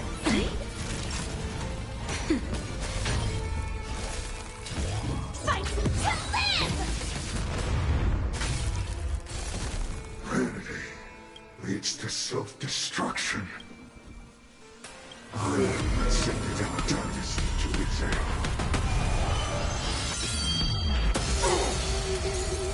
Take your position. Well fought. That was a good opener to the ceremony. Now, we honor the fallen gods with this fight to the death. Rejoice, for I grant you the honor of sharing your final resting place with Kremnos' departed heroes. Stay in step. Until everything burns to ashes! This sets in the seas of pain! It's time to end this.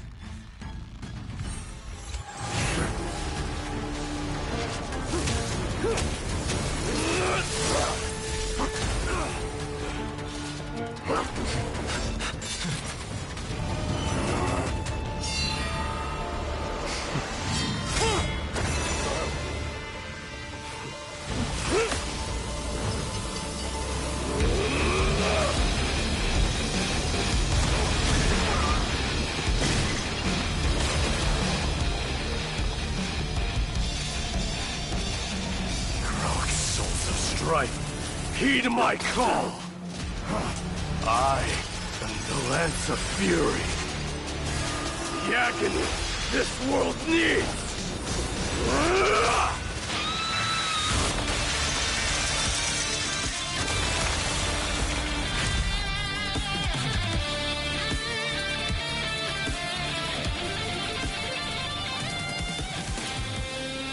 Witness this. New God has come to Castrum Kremnos.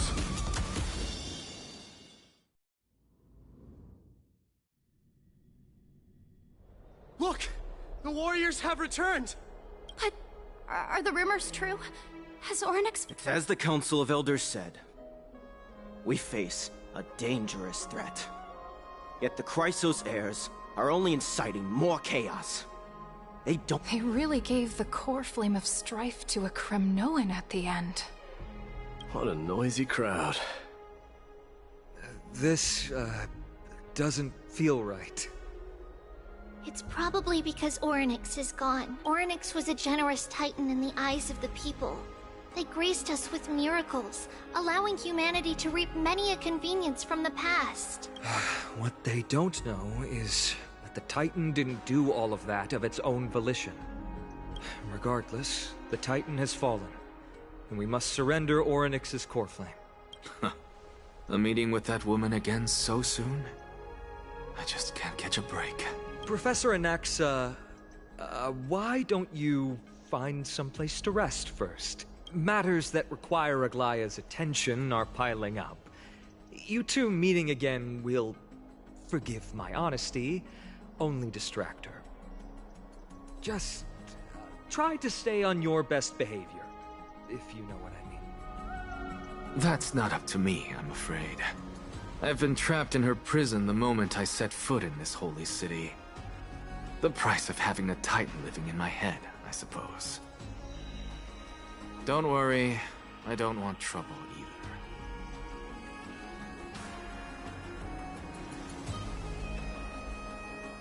They have differences in ideology.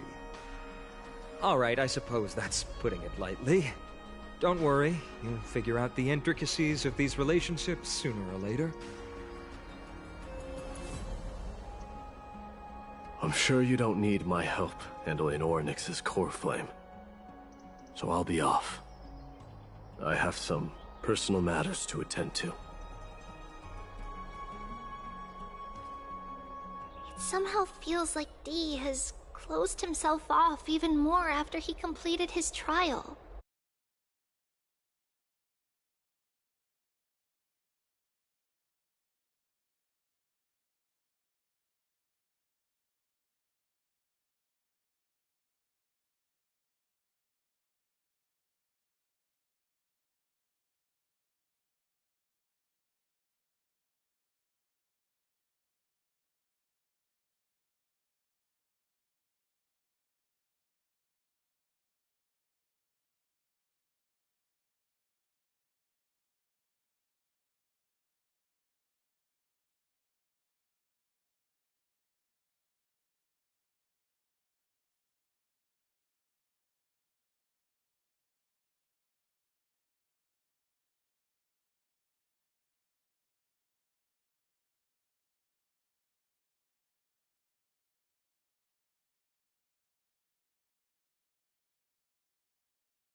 Yeah, a lot has happened in the past few days. You've been lost in thought for a while now too, Treeby. Did Trinon bring news? Yes. She has found... She was at the bottom of the valley outside the temple. But... that's... I'm sorry. It's alright. They also found someone else besides Trian. He was no better than a corpse when Trinan and Hyacinth arrived. He had suffered more cuts than could be counted and leaped off a cliff from a great height, all to free Trian's body from the clutches of the black-robed swordmaster. What a brave soul. Do we know who he is? Yes, it's Krateros.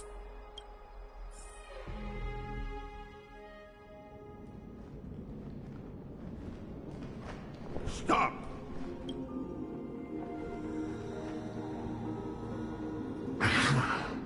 If you want this girl dead, you'll have to kill me first. How ludicrous.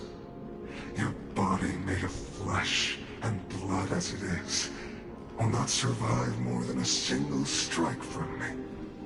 Better to die in battle than return even in glory. As a Kremnoan, I know not the fear of death. She's lost her divinity. I have no interest in an empty shell. But answer me this, child of strife.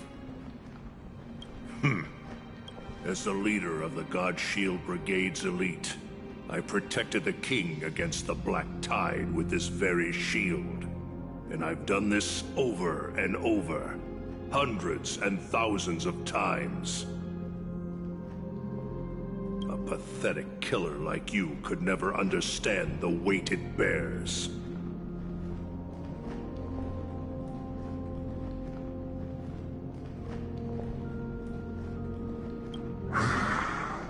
Pitting them crumble like rusted iron. Good. Supreme glory shall be mine, as I indulge in the libations and incense offered by my descendant. Come, let us fight! For Kremnos, for Amphorius!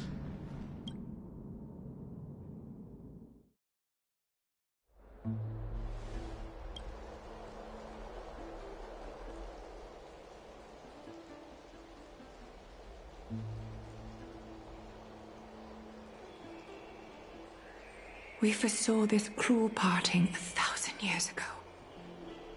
Today is but a... But Lady Aglaya, I don't understand. It wasn't life itself that Lady Trian lost. Why does she look like she really turned into a doll? I don't understand. Don't be sad, Hyacinth. Trian has used up her borrowed time from Yanis, that's all. Her spirit is now riding the west wind, flying ahead to a world free of sorrow.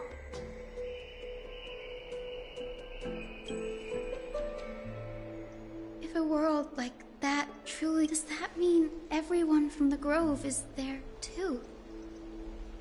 It exists, Hyacinth. Do you not remember? The prophecy that guides the Chrysos heirs is the voice of Kefili before it fell silent. It loves all of its creations dearly, and would never bear to lead us astray with lies.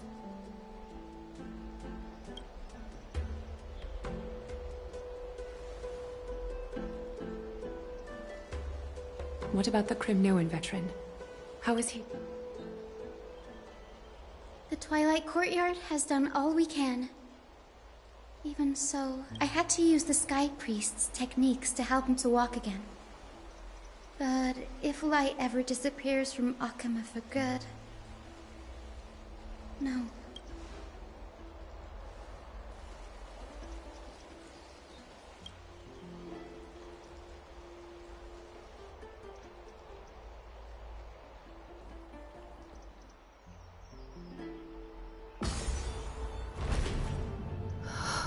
The parting hour is upon us.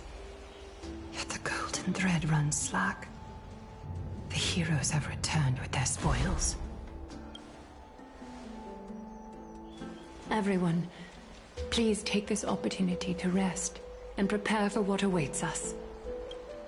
You've returned unscathed and brought tidings of triumph. Truly a moment worthy of...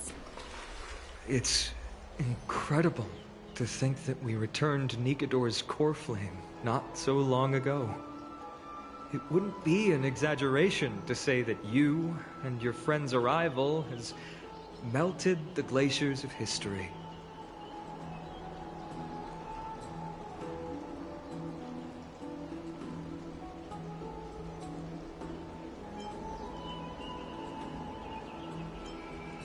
You could say this is the true face of history. It slumbered for 1,000 years, only to awaken for this one moment. Alas, now is not the time for a study of history. I do not see a Naxa around. Was this an... Yes. It just seems much more efficient than letting you two go at it endlessly. A rash decision. After all, he still bears a core flame with... I do concur with your assessment of efficiency, though. Now, let us table the issue concerning him for the moment.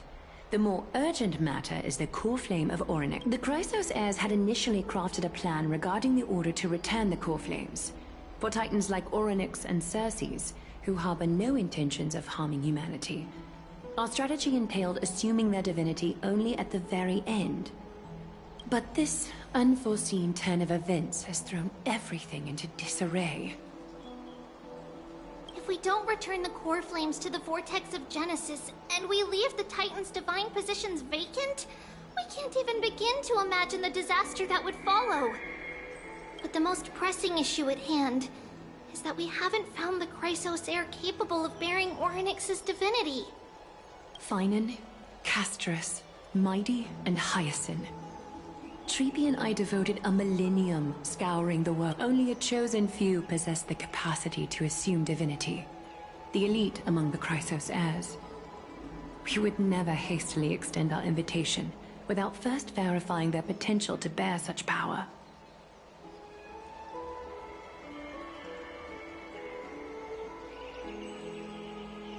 Yet we cannot compel anyone into divinity, as it would be no different from sentencing them to the gallows. Truly a dilemma. Yeah. How about letting her give it a try? Mem special mem.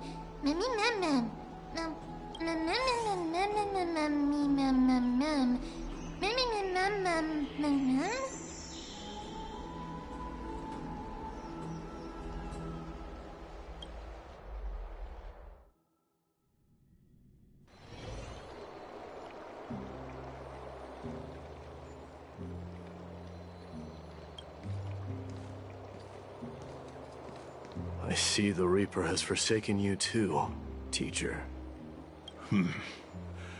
It simply put my life in the hands of the Twilight Courtyard. That priest girl's medical talents are truly exceptional. She might be far from the ordinary girl, but this isn't about me, Mighty Mos. I saw it. You finally decided to embrace your own fate. Power of strife is stirring a tempest within me as we speak. My bones have turned into steel, and my blood is seething in a blaze. Past rulers of Kremnos could only aspire to this might, yet I have merged with it. I've made history, and henceforth divinity and kingship shall coexist as one. Indeed. You've realized the aspirations of every former king of Kremno, and now you can at last bring our people home and reform. Unfortunately. What? What do you mean by that? Over 2 millennia past, devotees of Nikador's might banded together beneath their feet and erected a city of their own. Ever since then, Kremnoans have served as the blades wielded by the god of war, following the Titan's path in its conquest. Yet, gazing upon our history through the lens of my newfound divinity, I now see it with unprecedented clarity. This history is sheer absurdity and inferiority. People surge onto the battlefield like ants, plundering and slaying for their own greed, only to be trampled upon. The city and the beliefs that Kremnoans hold so dearly, alongside the supposed tradition, mere anthills that can be crushed with a single touch in the eyes of the Titan. Are you trying to strip Kremnoans of the pride we've amassed over thousands of years? That pride holds little significance, Krateros. Now that I've assumed the divinity of Strut will be to renounce the title of king. No! Convey my message to every Kremnoan. This is an order. Do not do this, Mighty Mos. I beg you. Our history commenced in the year 2506 of the Light Calendar, concluded in the year 4931. I, Mighty Mos, last king of Castrum Kremnos, son of Gorgo, do hereby... The Kremnoan dynasty comes to an official close today. You have killed us. You have killed us all. No. I am granting you a new beginning. What is this? My mother's signet ring. It served as a symbol of kingship. And I take it and rally those who have lost their identities. Convey the words of Mighty Mos, now ascended to divinity. You no longer need to chase fleeting honors or face death on the battlefield as if it were your sole destination. However, you must adapt to fit into the city you once observed with indifferent eyes. A cruel fate awaits Amphorius. No matter how illustrious a dynasty may seem, it crumbles to rubble and gravel before form. Yet, you shall tread the only path out. One that leads to a brand new world at its end. Why task me with being your messenger? Why not explain all? Because only humans can guide the path to be trodden by humans.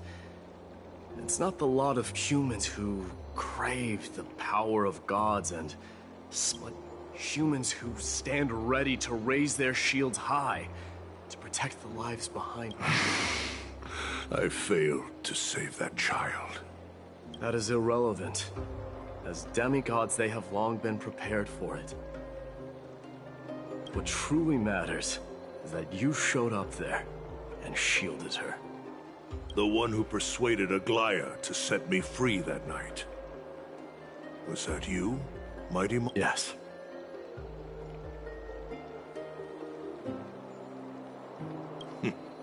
She's not one to easily make a concession. What did you offer her? I staked my mother's name to guarantee the integrity of your soul to her. I promised her that I would dedicate all I have to the Flame Chase journey. And what is next, Mighty Mos? Where will you be headed now? To the place where I belong, to fulfill my promise. The madness that has plagued Nikador and the darkness that has consumed Amphorius. It's now my turn to fight against it. There are some people to meet with before I leave. Let's go.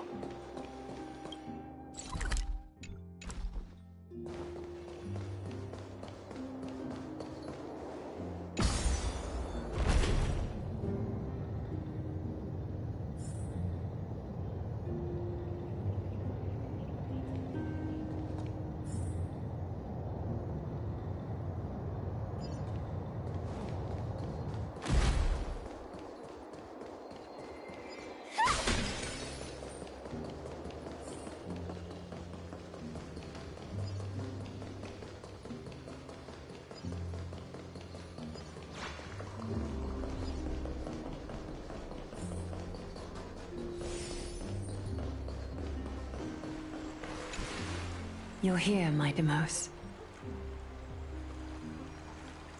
It seems that you are prepared. Yes. You aided Akuma through yet another trying ordeal. And Isn't that exactly what you wanted? Not everything unfolds according to my plan. And the current, you are ready to dedicate all that you have, regardless of the promise you made to me, aren't you? Throughout my time in the Holy City, I've gleaned valuable lessons from you. Strategy, leader... And what is it? It's the magnetic allure in your presence. They strive not to disappoint you, not due to fear of repercussions. That is precisely what every ruler of Castrum Kremnos has been missing. I am truly honored. And now, my Demos, you have risen as the most powerful demigod in the world. How do you intend to wield this? I shall see Nikador's aborted mission through to completion, and become the strongest bulwark for Amphorius to defend against the Black Tide. I will secure enough time for the Flame Chase journey, until you manage to lead everyone to reach the miracle of Genesis. My Demos, a new chapter awaits Amphorius. Yet, the one who guides the people to the destination need not be you and I. Huh. What did you see after assuming Nestia's divinity?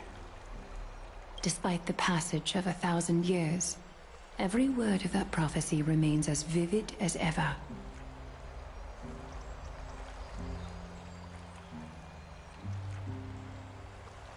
You shall have your final bath in warm and radiant gold. Just as cryptic as all the other prophecies. What's the reason for the laugh? I was just thinking, if an ordinary person encountered these words, they would probably stay away from the baths for the rest of their life. But I cannot forgo the delightful experience a bath offers. So, I assume you also glimpsed yours, my Demo? One day, you shall die with a wound in your back. Well, that is a rather straightforward scenario. If I were to be terrified by drivel with no basis, I would not have attracted your gaze and joined the Flame Chase journey in the first place. You speak the truth. May you be destined for a powerful fate. And may we reunite in the promised farewell, mighty.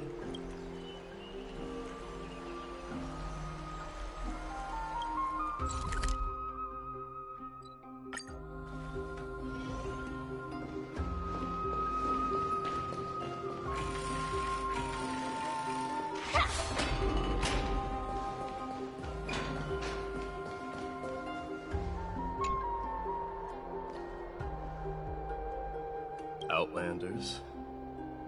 No. Trailblazers. I will soon make my way to Castrum Kremnos. If all goes according to plan, this may be our final meeting.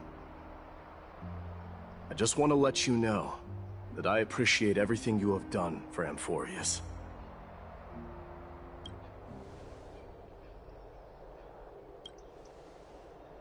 That means a lot to me. How about you let me guess what's on your mind?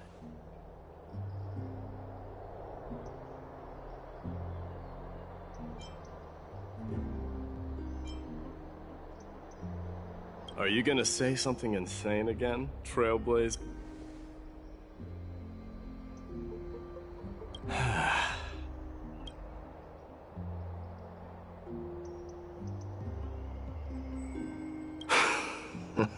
Now that I bear the divine within me, I can get the vague feeling that you have a great significance for the future of Amphorius.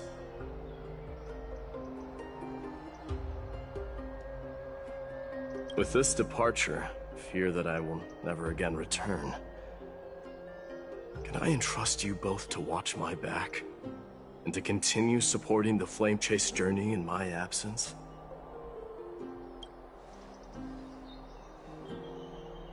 You have my gratitude.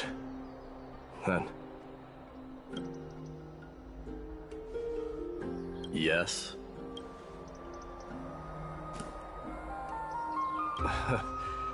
Sure, let's do it.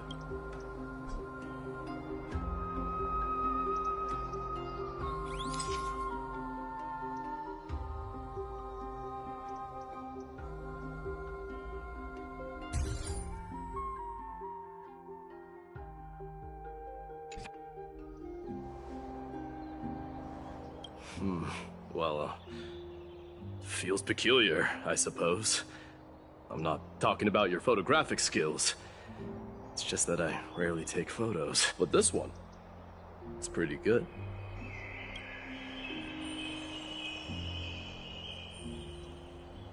I wish the same for you during your time in Amphorius.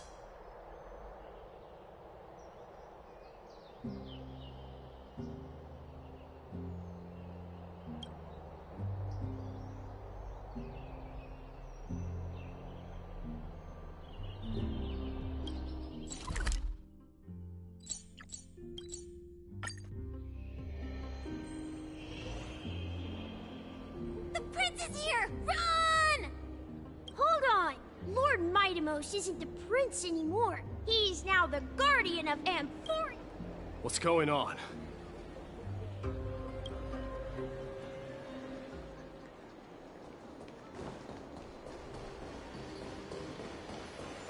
We salute the guardian of Amphorius.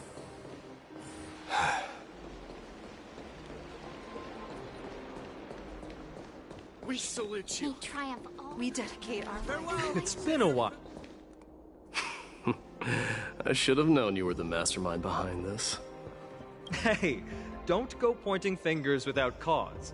I swear I'm innocent this time. See those kids over there? They're the ones who brought everyone together.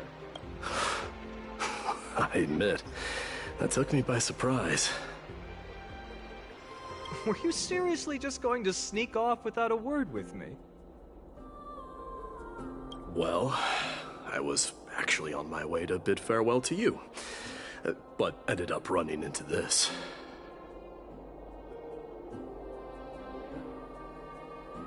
Oh, that's quite an honor, I suppose.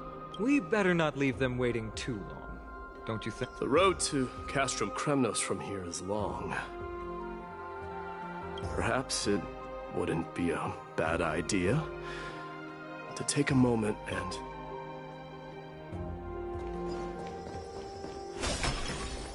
I think I see more than just the Kremnoans here. I'm thinking... maybe it's about time the god of strife gets a new name. How about the god of solidarity or preservation? Dong Hung mentioned that one to me.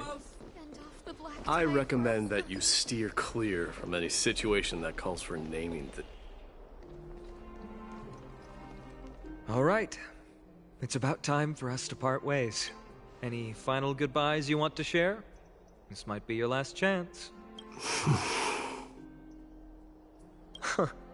Why so quiet? I thought divinity would wash away some of your sentiments.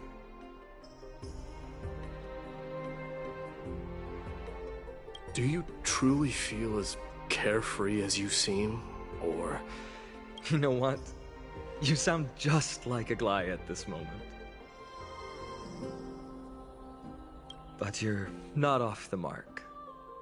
I just thought that putting on a nonchalant front for this occasion might help us preserve some dignity.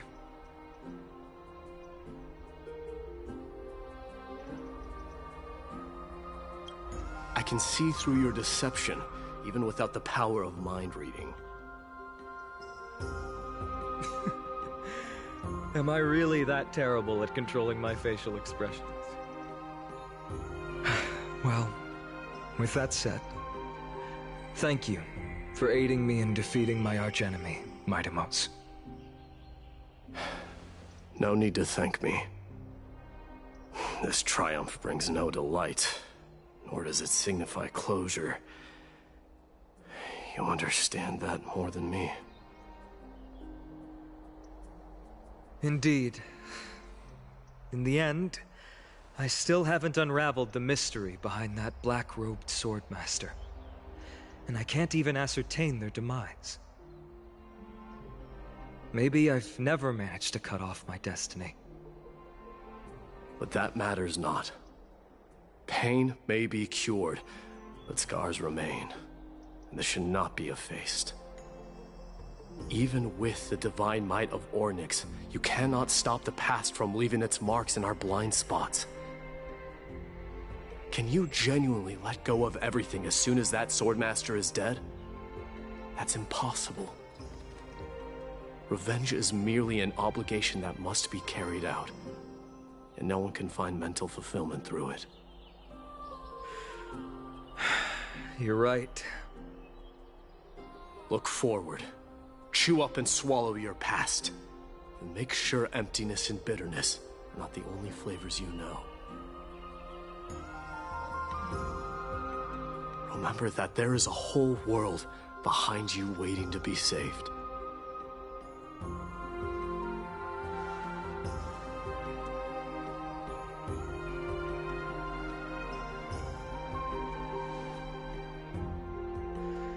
I will keep that in mind.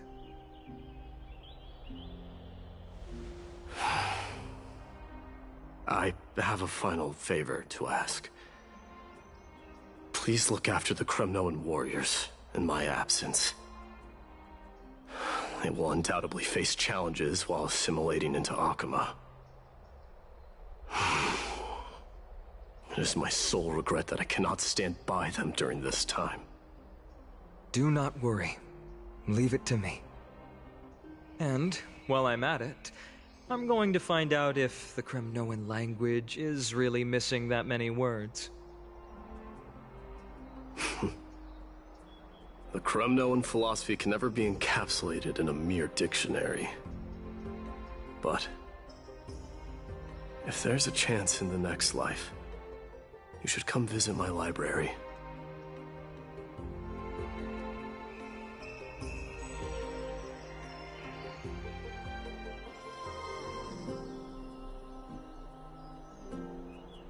I'll be on my way, Deliverer. Remember to stay alive till the final act. Yes. Same goes for you. Don't... May triumph always be yours, Midamos.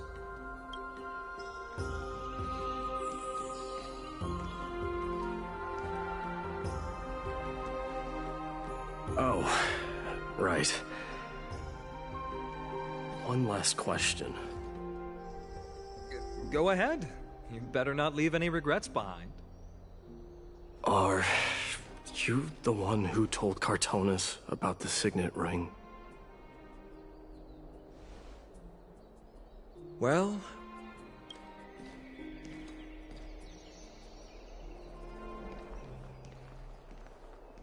who knows?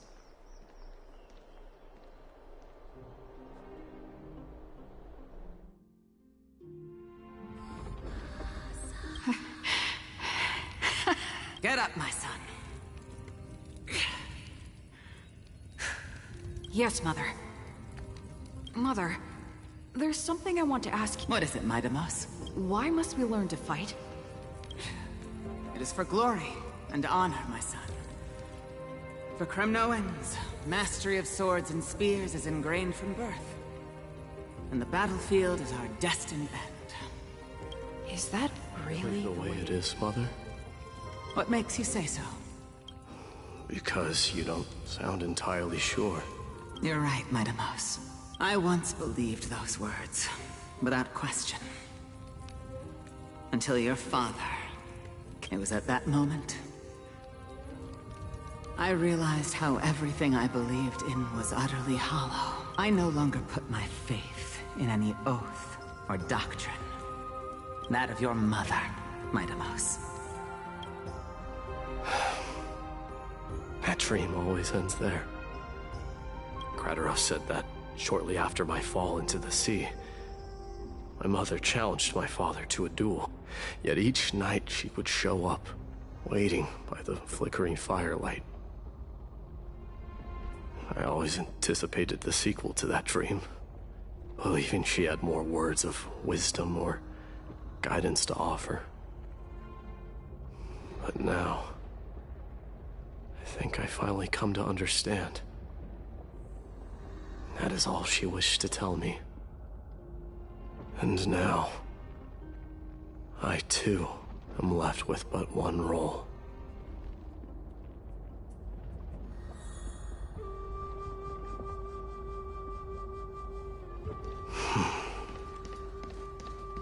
It is time for this journey to reach its end.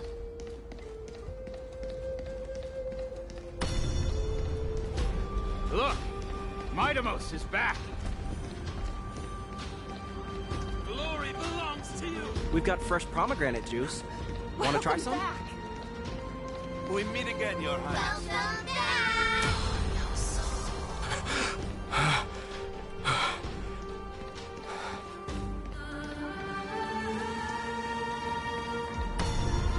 How was your training? Ooh, say, come and check out what I just wrote. Midamos! Did you just come back from training? It's been a while. You at the festival. Welcome home, Midamos. Have you found something?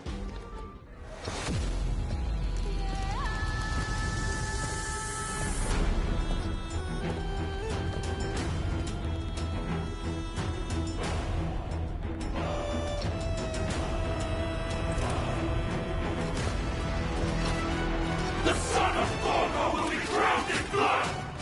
The son of Gorgo will be crowned in blood!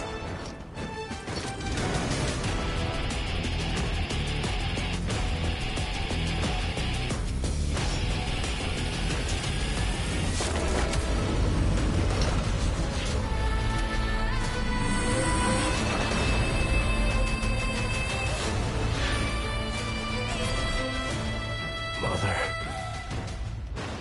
I'm home.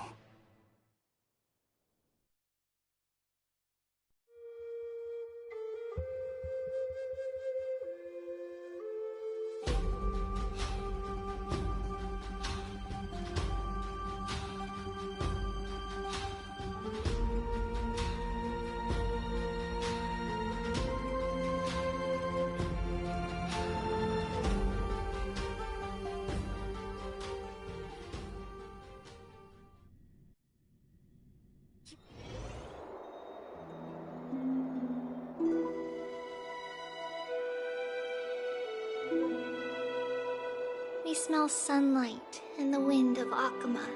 This was your favorite spot, wasn't it, Trianne? Lady Trianne, why did it have to end up like this? Take it easy, Cass. Departure is a part of life. It's just that ours isn't as tumultuous as it is for ordinary folks. When we started our journey, Yanis had already provided their prophecy. Just like how that Titan divided themselves to create the countless passages in the world. It's only natural for us to follow the same path since we inherited their destiny. If you don't mind, Treeby, are you still willing to unveil that past for us? The past regarding the prophecy?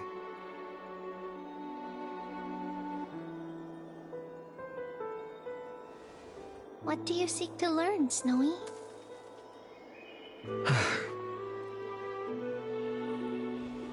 Midamos has left the city to face his own fate. That is, the fate of every demigod. We will all eventually let go of our past to follow the same path as his.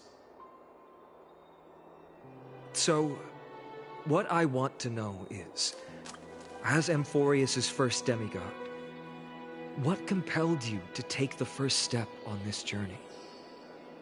And what has sustained you to make it this far without looking back? Despite the fracturing of your body and the numerous departures you have endured.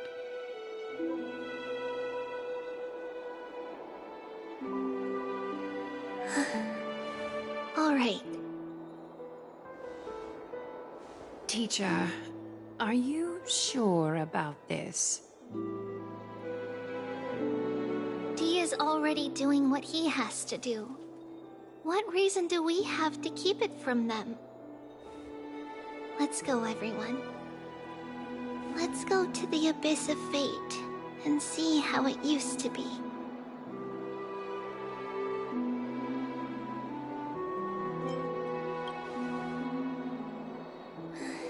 Then we will leave it to you. Trinan, would you mind? Treeby, are you not coming with us? I want to stay here with Trian for a bit longer. I see. We'll be off then. Take care. Since you have made your decision, then let's proceed as you wish. See you later, teacher. Cass, are you not going with them? No. I'd prefer to remain here to accompany Lady Trian. She hated being alone. What's this? A little gift that I had hoped to deliver to her personally, though fate had other plans. Oh. So you saw us arguing that day? Yes. I figured Lady Trian would like it a lot, so I bought it. I see. Cass, you know, I recognized it immediately that day. It truly is an authentic piece from Yanisopolis. Then why? It's just that Trian had forgotten far more things than I. For example, she forgot that this glass object meant something unfortunate according to the traditions of our homeland. I'm sorry, Lady Treeby. Should I... No need to apologize, Cass. At that time, I simply didn't want her to be trapped by our past, especially considering how much time had passed since we left home. But now... it might just be the perfect gift for Trian. All shall bid farewell to one, and that person alone will witness the miracle. While you and I have long accepted this absurd fate, they remain fresh and inexperienced. Teacher, don't let the weight of that cruel prophecy crush their spines. But it would be even more cruel if we allow them to ignorantly fall before the gates of the new world. They will eventually need to know the truth. We just need the right opportunity. This, to me, feels like the right opportunity.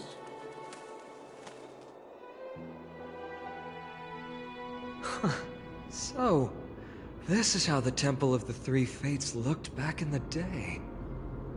At this point, Yanisopolis still resides under Aquila's protection. Yet it is already Is it because Amphorius has entered Era Bellica? Yes. Strife remains distant from this part of Amphorius right now. But in 5 years' time, at the same entry hour, this temple will become the source of another war. Then, where are you at this time? Right over there. Why does she look somewhat different? It's because we don't quite recall how we used to look. Oh, my apologies. Please don't. We should be the ones apologizing. Come, everyone. It's time to witness our last conversation with Orynyx.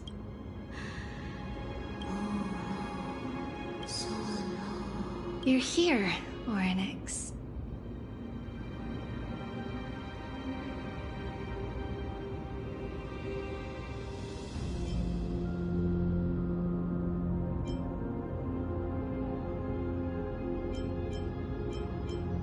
is our memory. So your senses are also aligned with the Trebios of that moment. False prophecy, huh? So you still think that way?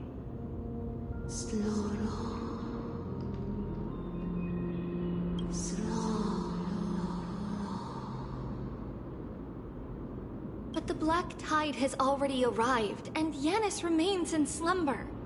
If even the God of Passages, known for guiding mortals, cannot resist this catastrophe, then what can we do against the incoming destruction?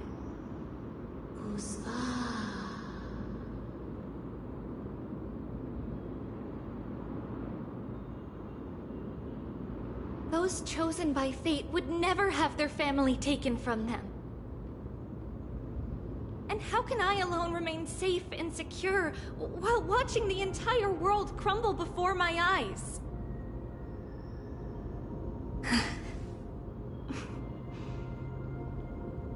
This might be our last conversation, Orynyx. I will do everything I can to protect you from the Black Tide. The family she just mentioned. It's our mother. She fell from this spot into the valley a long time ago. It was during a grand ceremony held to seek Yanis's guidance. But things took an unexpected turn. It was Kefali who responded instead. Did something go wrong with the ceremony? Yes, but those two occurrences were in fact unrelated. Kefali's response was simply a coincidence. On that frosty night with treachery abound, as the Holy Maiden of Yanisopolis met her demise, the world-bearing Titan also fell in another corner of the world. Let's keep up with her. This story... she should be the one to tell it. That thing ahead. It's the altar of Talantin. But that's not our destination. We're heading to the left. This place used to be passable.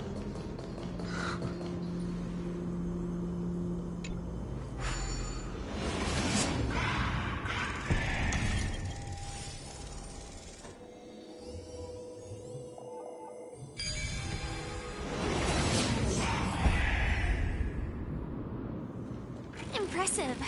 Impeccable precision. I never thought there would be such a hidden space in the Abyss. Is this Yanis's maze that Trinon used for divination in the past? Not only that, it also serves as a lock.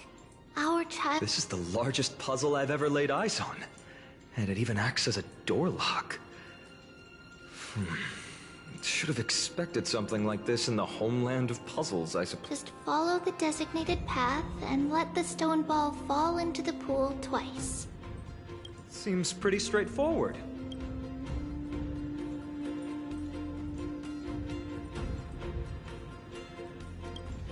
That's not talking smack. It's clearly... Mighty. Enough with the talking.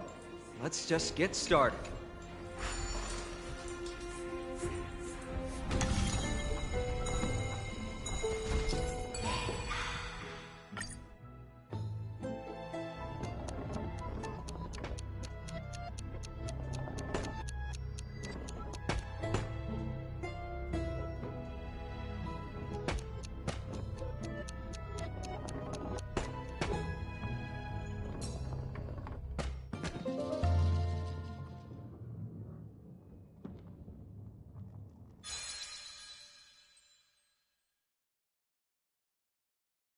Impressive. You too have the makings of a high priest now.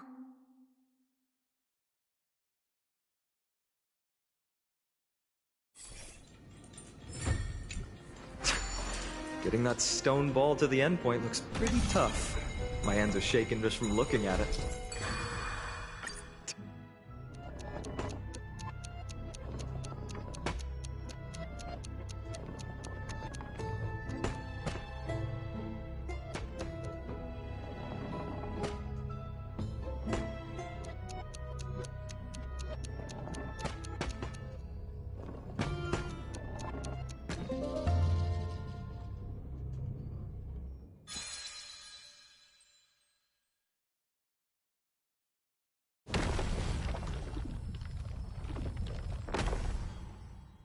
The secret door is open. Go inside, and you'll see the place where we grew up.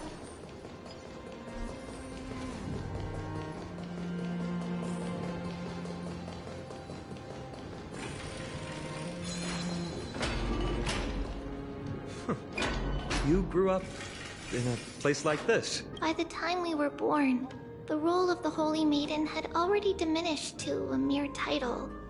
Those in tune with the Titan's guidance are bound to become messengers for others. To maintain appearances, those in authority added some embellishments. And with Mother around, our childhood wasn't entirely without joy. Even so, I still find it hard to imagine. 20 years can go by in no time. Trinon, for most people, 20 years is a long period of time. Right. Becoming a demigod sure changes how one lives through time. It's hard to believe it's been so long. Your power is exceptional, Little Gray. This place looks exactly as before. Let's explore the room a bit.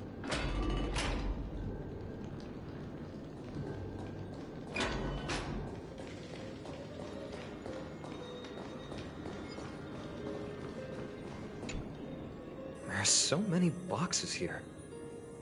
These should be our belongings. What's this? A red glass fragment?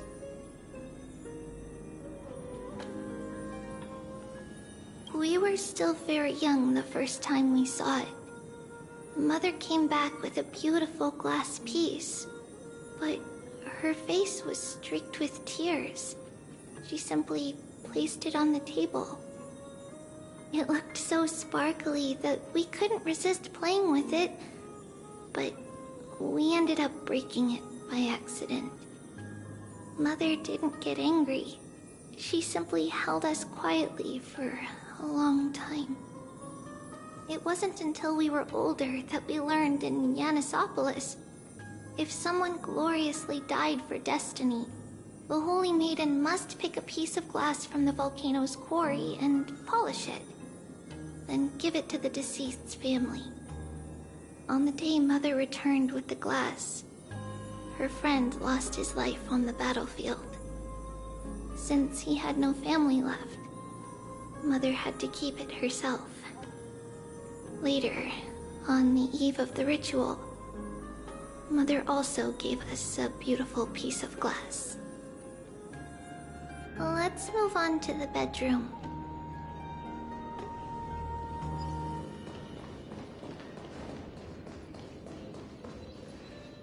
It's Trebios.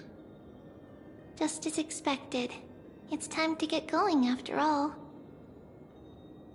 Mama, are you going to that ritual tomorrow? That's right, my sweet girl. What's the matter? I wish I could go too. I have something to ask Yanis. Oh. What do you want to ask? I want to know how to chase the black tide away. Ah, I see. Unfortunately, it's a secret ritual, and only I can preside over it. If you want me to consult the Titan on your behalf, you'll have to promise me something. What is it?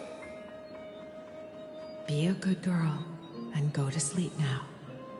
And whatever you dream of, don't be afraid. Just sleep through the night until morning comes. Until the next time Aquila opens their eyes. Can you do that for me, sweetie? That's it? Of course I can! Trebios is the most amazing Holy Maiden of Yanis! Well, little Holy Maiden. But why, Mama? Because this ritual might take a long time. How long? Tomorrow, my sweet child. If not tomorrow, then the next tomorrow. If not, the tomorrow after that.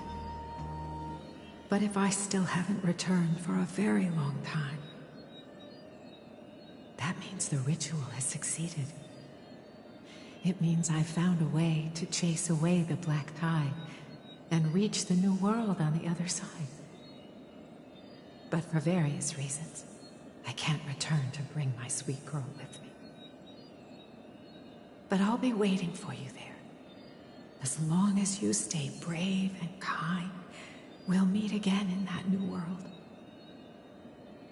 It's the end of the West Wind, the black tide's other shore.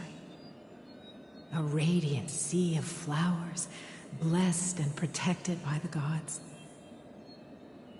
In the rosy horizon, you'll see a silver-white shoal. It marks the end of your voyage. A haven, free from storms, cold, and heavy rains. No sorrow can linger there. That is where I'll be, waiting for you. Wow, that sounds just like the island from my dream. Oh, I know. I'll turn the moon into a ship and the stars into sails to go find Mama. Pinky promise? Pinky promise. As long as you sail toward tomorrow. As long as the sun will rise for the next day. Our wishes will come true together. If the final murmurs of the Titan are true, if such a place really exists on the shore beyond the black tide at the end of Genesis, then our promise still stands. Please, wait for me, Mother.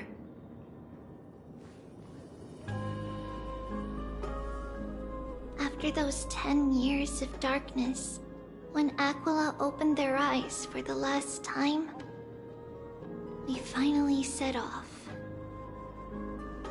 Where did she go?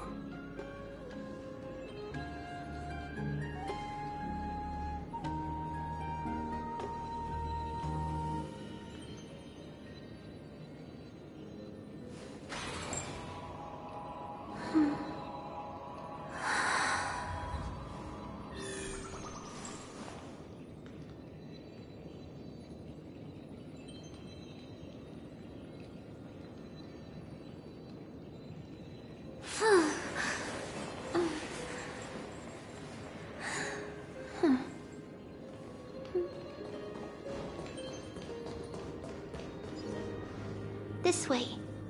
Now, we'll go through this shelf. But how? With Yanis's power?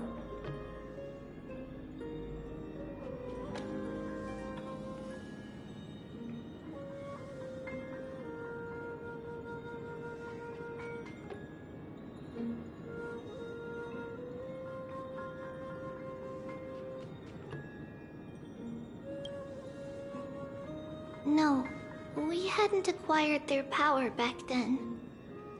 So, this obstacle, it was simply a mirage?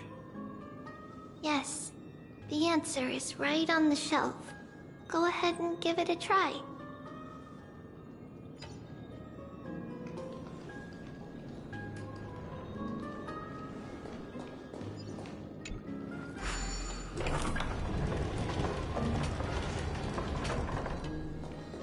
It's a secret passage. It was a secret passage prepared by the Holy Maiden's supporters for Mother and me as a precaution. And now, it is turned into our passage to escape, just as anticipated.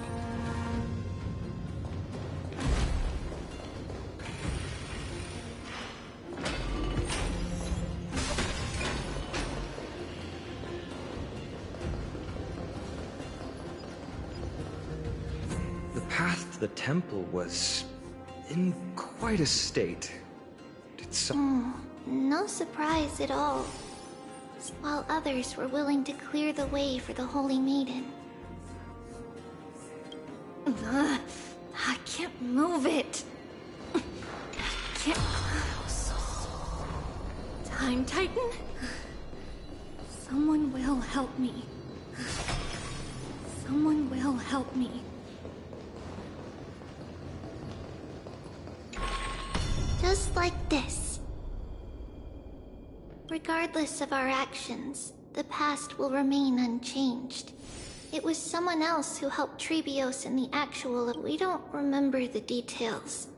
As for why memory recreated the past to be like this, it's closer to the answer within our... The passage is now cleared.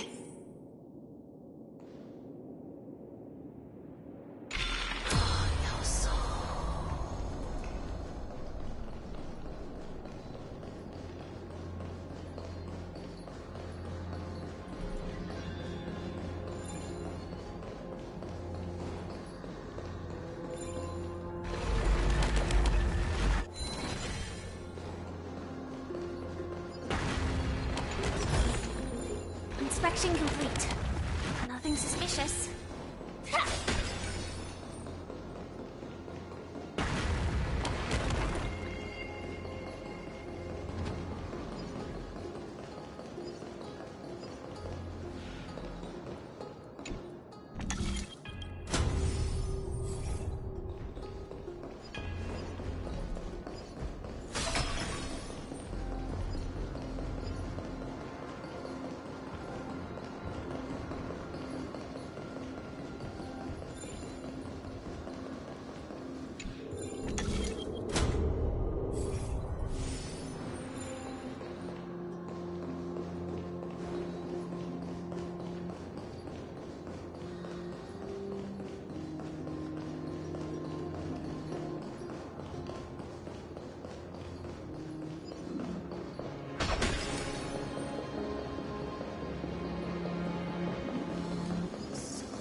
Ornix.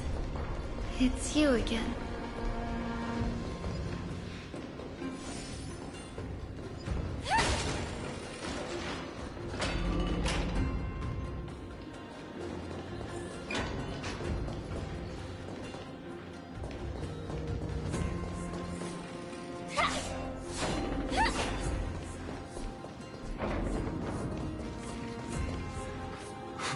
Whoa!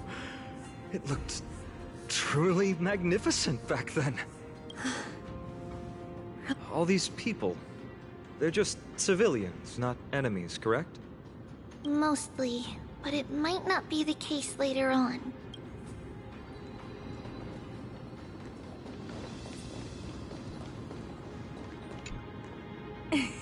Hey, little ones. How did you sneak in here? Please keep it down. We had to be really sneaky today. Okay. But what did you sneak in? I heard there's a lovely holy maiden living in the temple, and I want to meet her. I couldn't stop her, so I had to think of a way to... Oh, really? I was here to meet the holy... Huh? What a bummer. It's getting late. We couldn't go home now, okay? Okay then. We'll come back next. By the way they are dressed, the siblings look like civilians living outside the temple. Mother mentioned that when she was a holy maiden, she caught a girl sneaking into the temple to steal the tributes. Stealing from the temple was punishable by death, but that poor girl had no family and just wanted something to eat. So Mother, perhaps these two children are the descendants of that girl from back then.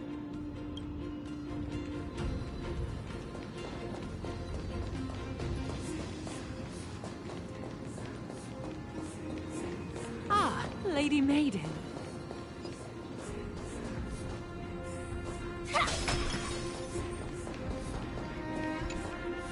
Lady Maiden, you need to dress warmer. It's pretty cold out. Let me get you a blanket. No need to trouble yourself.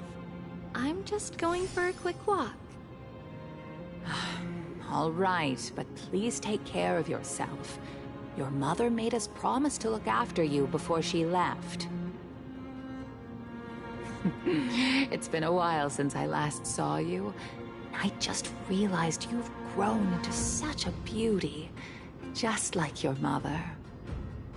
Oh, here, have some of my sweet pastries. She used to enjoy them, so maybe you'll like them too. What's wrong, Lady Maiden? I'm fine. It tastes really good. This lady is Mother's old friend. When we were little, we sometimes got to eat the sweet pastries she brought back. We've always remembered the familiar taste, and only now do we learn where it came from.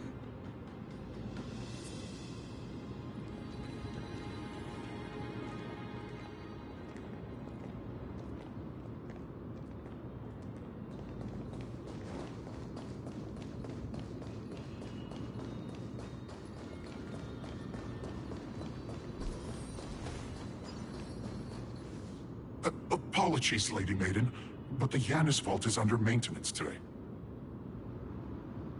Perfect. That way, no one will disturb me while I'm talking to Mother. All right then. May Yanis guide your path. The Yanis vault?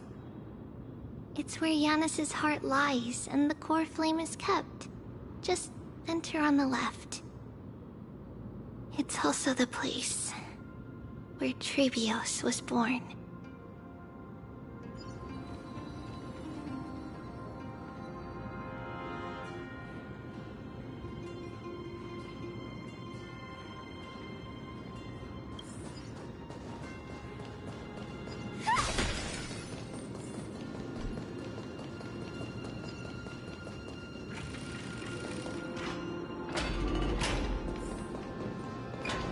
Trebios.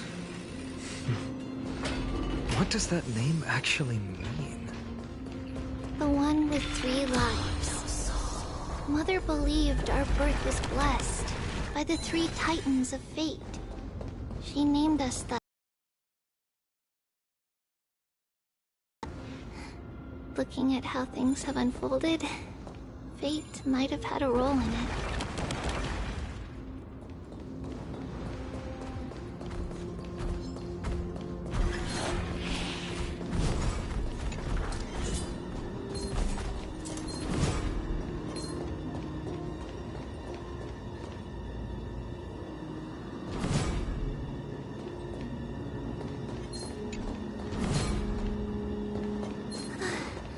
Finally, the Yanis vault is right ahead.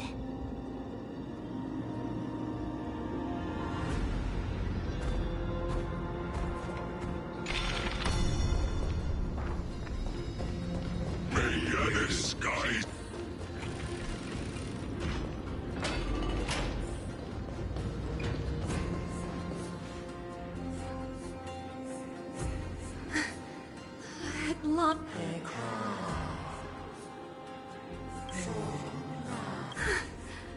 I knew there was some sanity left in you, Yanis.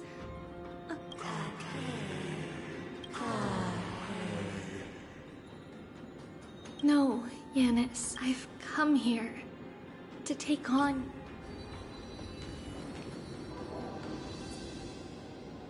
By the blood of the Lamb and the strength of my blade-wielding right hand, I am Trebios, the listener, the announcer, and the witness of... I, the Holy Maiden of Yanisopolis, the walker of the infinite paths, have come forth to assume your duty.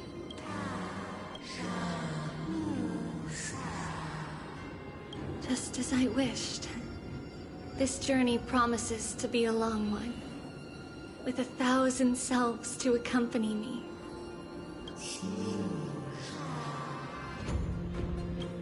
No matter.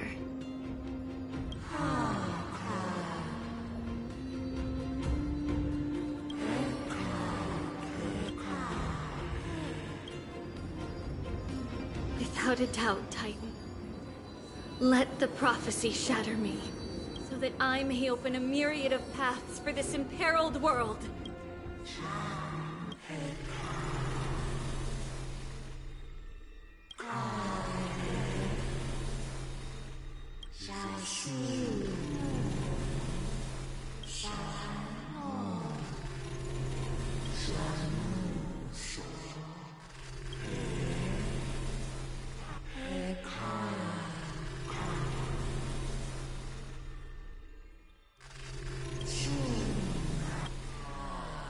I understand, Yanis.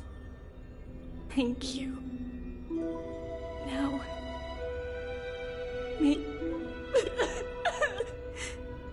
Mother, did you see that? I have assumed my duty. Instead, we will step over the gods' corpses and wander among humanity, and thus we shall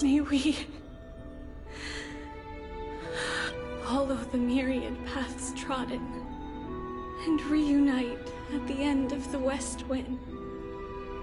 Mother. Who dares lay hands on the core flame? Drop your weapon and surrender at once! I knew this would come. It's opening up! Move aside and get ready! The Holy Maiden?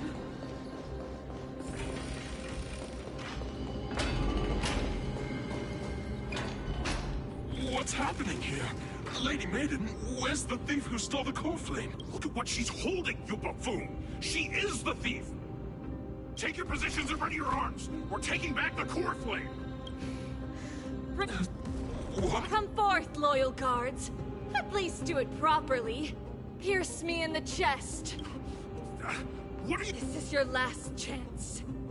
If anyone wants to earn a promotion and rise through the ranks, I'm right here. You all know who I am. Go ahead.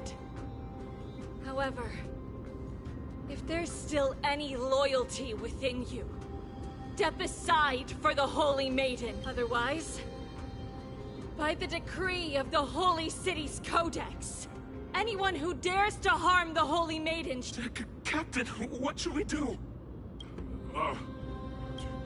Do it. Kill her! If any of you want to get rich, then come with me. Take this traitor's head and wealth will be ours! We can't just stand by and do nothing.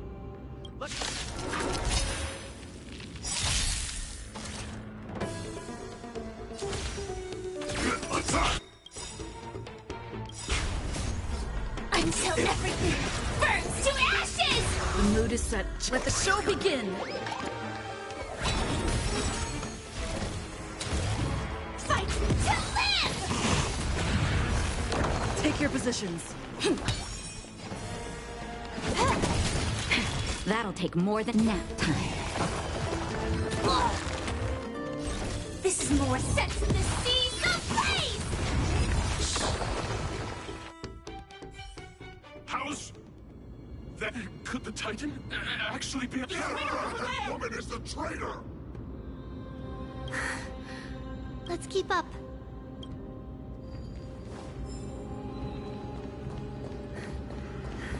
The path is opening up for me. Oh, Yanis, protect me.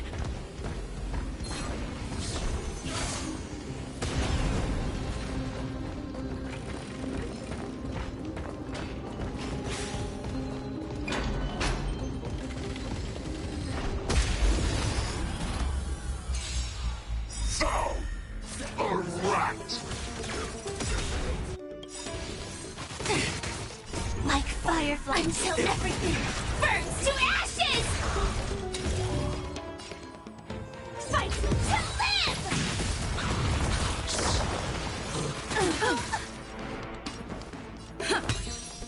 live! More enemies. Time for a buzz. That'll take more. Fire sets the seas ablaze!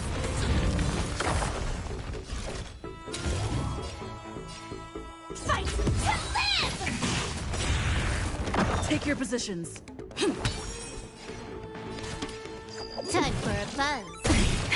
That'll take nap time. Set the seas ablaze! Every victory is hard won.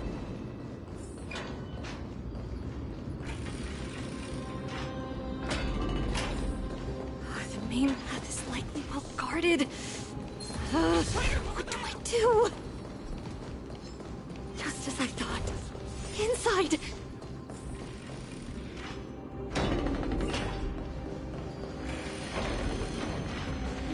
There are guards here too. Don't alert them.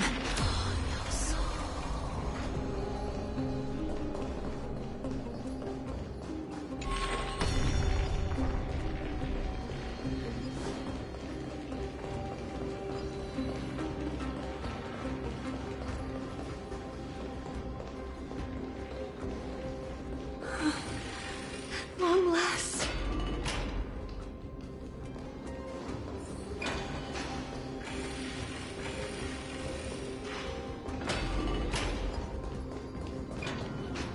A creature of the Holy City Guards, but I'm already so close. This should be the last fight. We have to help her get through. But I don't get it. This has been puzzling. Who has been aiding Trebios in her escape?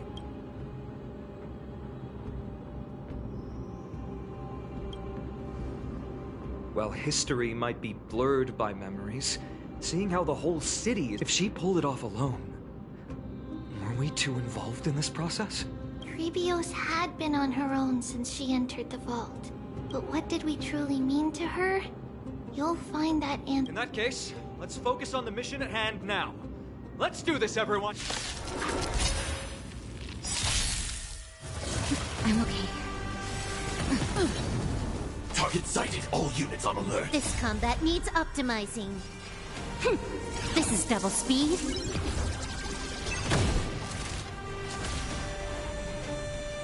Attack! Until everything burns to ashes!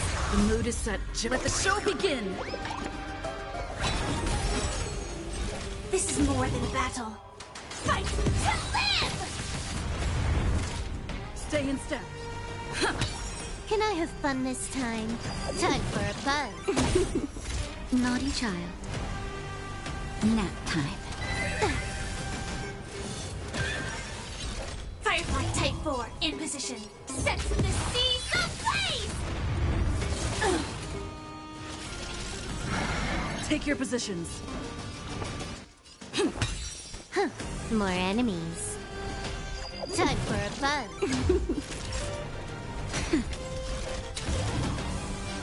Fight to live! Still the same old. Time for a buzz. This combat me. This is double speed. Time for a shot. That's better. Joining the battle. Detonate. Can I have fun this time? Time for a buzz. Nap time. Sam in position. Attack! Until everything burns to ashes! This is more than a battle. Set the seas ablaze! Stay in step.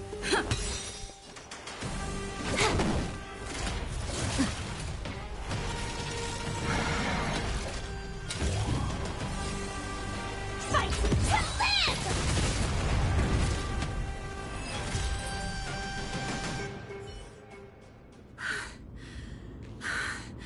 Finally. Beyond this is where my journey began. God of passages. Can you see me?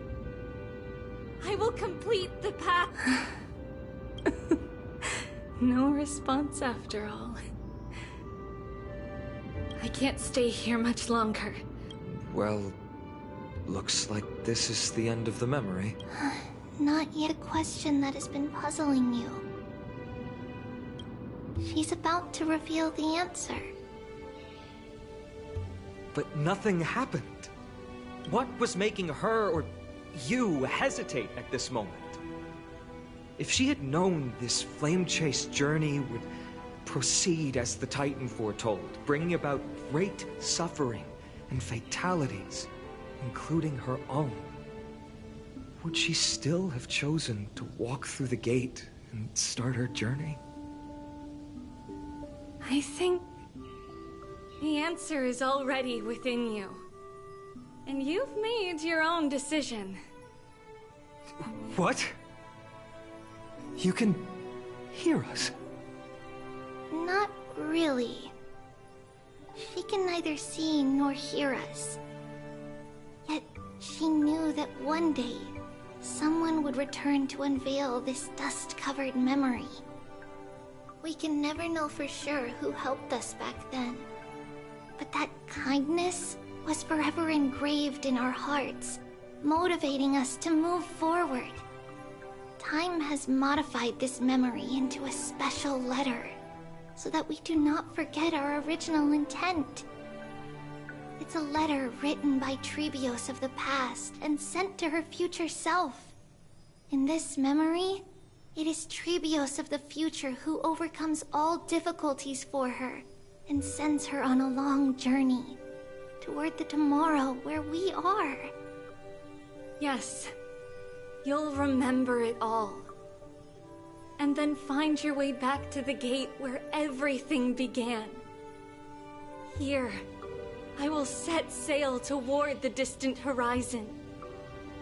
Here, you have traveled far on your way home. Such is the maxim that unveils Trebios' fate. You shall shatter into 1,000 fragments and wither on the soil of foreign lands. So, if you ever feel lost, return to this place. I'll keep this memory here for you. Or for me, to embrace it again. Worry not. The loss is something we've grown used to. Our resolve and our pledge are what Trebios will never forget. Each one of us has never failed to remember. Losses are a constant on the flame chase journey, among which even life itself holds little value. The hot blood of the sacrificial lamb will not be spilled in vain, like my mother and I. The libations poured are guaranteed to bear fruit, just as my blade-wielding right hand is not a hollow formality. Surmount the myriad passages of Yanis, and we will once again ride the west wind and let the wings carry us far away. So, this is your answer? That's right. In the name of the three fates, I stand by my answer with no regrets. Now, with or without the gods' blessing, I run towards the world's agony. If I can truly pierce through the utter darkness, we will meet again at the end of the west wind, where flowers bloom in spring.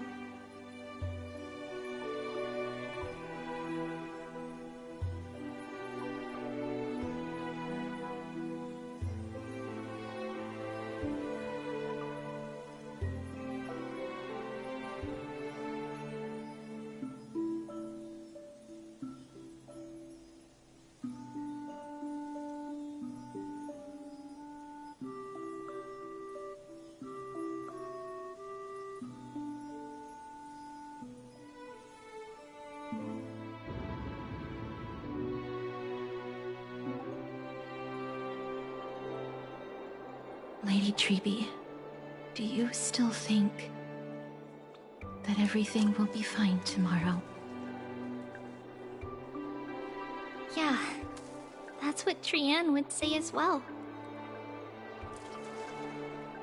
With all due respect, Lady Trebi, you know perfectly well that see you tomorrow is nothing but a white lie. I hope your toughness is not a mask hiding a lonely heart. Cass, that's not a lie. See you tomorrow is the greatest prophecy in the world. Prophecy? Listen, in every corner of this land, every heartbeat carries a prayer for that prophecy to come true. It may be that only a few heroes will bring tomorrow to the new world, but the prophecy of leading everyone to tomorrow belongs to all in Amphorius. But not everyone has the chance to see tomorrow. How can such words be called a prophecy? Because people believe it will come true, and they are trying hard to hold on to that belief. Even as the world teeters on the brink of collapse, everyone is pressing forward, longing to reach farther and move toward tomorrow. And that is why a holy maiden exists to lead the world toward tomorrow, and why Yanisopolis' prophecy unfolds as passages. Fate is not about the outcome, but the journey. It's not the flowers that bloom at the end of the road, but rather the paths that lead beyond the gate, where people tread toward the sea of flowers.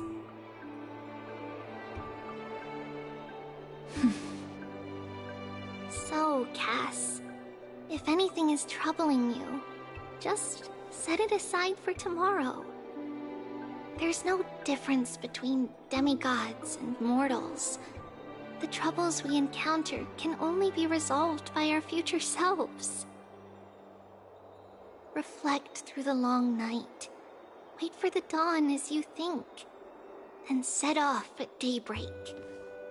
The hesitant part of us will be left behind in the dark, while the determined side of us will know no fear. Because that's how Tribios has journeyed so far to spread the prophecy. Beckoning the morning sun, and the tomorrow it promises to bring. We will now continue the journey and face our destiny. We will step over the gods' corpses and wander among humanity, and thus we shall sweep apart Amphorius' pitch-dark fog. And at the end, all will reach that silver-white shoal. That end of the journey, that new world and new tomorrow. It is a haven free from storms, cold, and heavy rains. No sorrow can linger there. We've made a promise to meet again at the end of the west wind, where flowers bloom in spring. See you tomorrow, Brienne. See you tomorrow!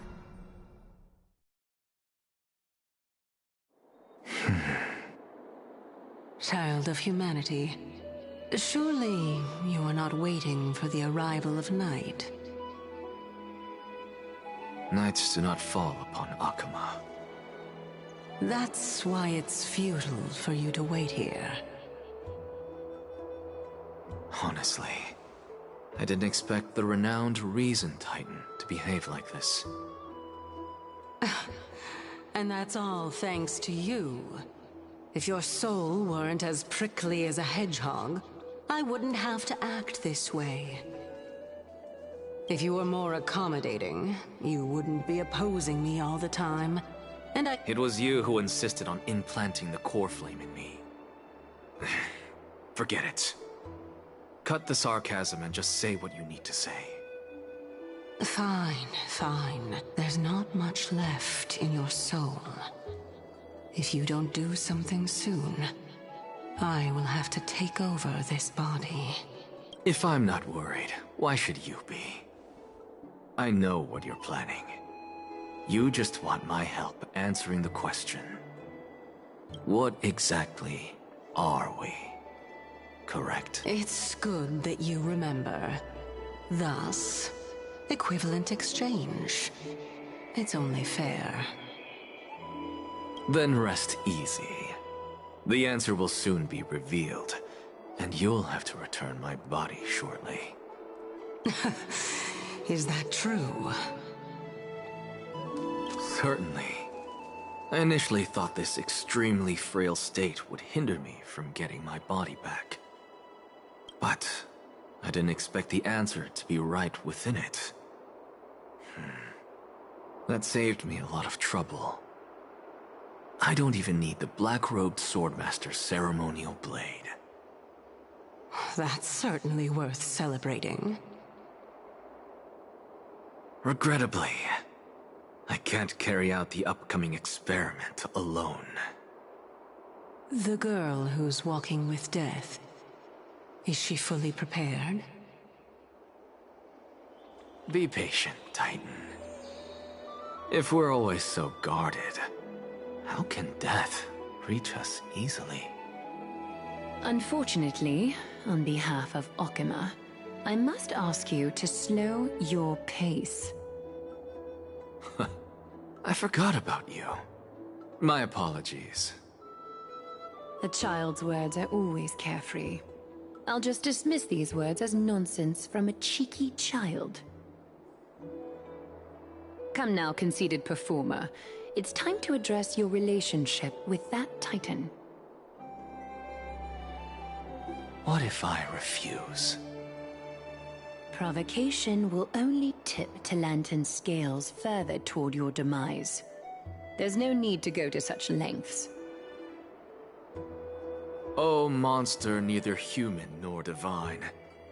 Don't forget that you won't dare kill me.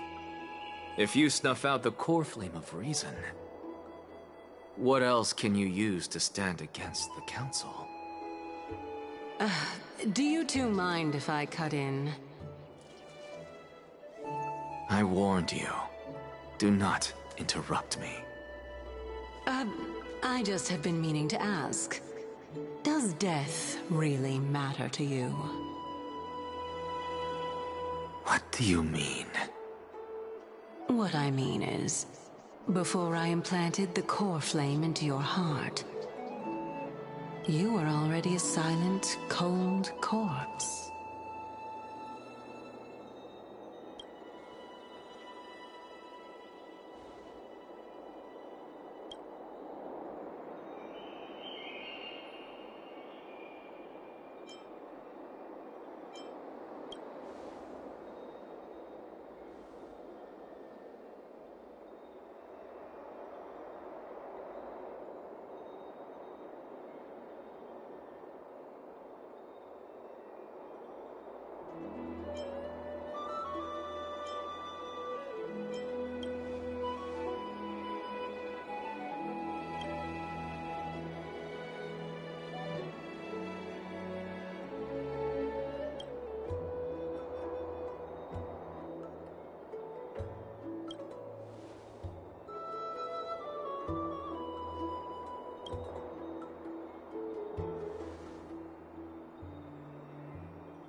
And so, this long day, some people arrived, and some left forever.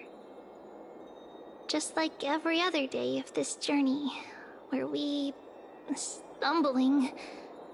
We have long been prepared. If we are to chase the flames, then we must grow used to farewells. And yet, no one back then could foresee death. Its arrival would always be so sudden and so momentous. Even little Gray, coming from beyond the sky, could not as far heavier than just like the destiny that the prophecy revealed for Cat at the end of the Sea of Flowers. The souls of the living shall warm thy fingertips, and after an embrace, there shall be eternal separation.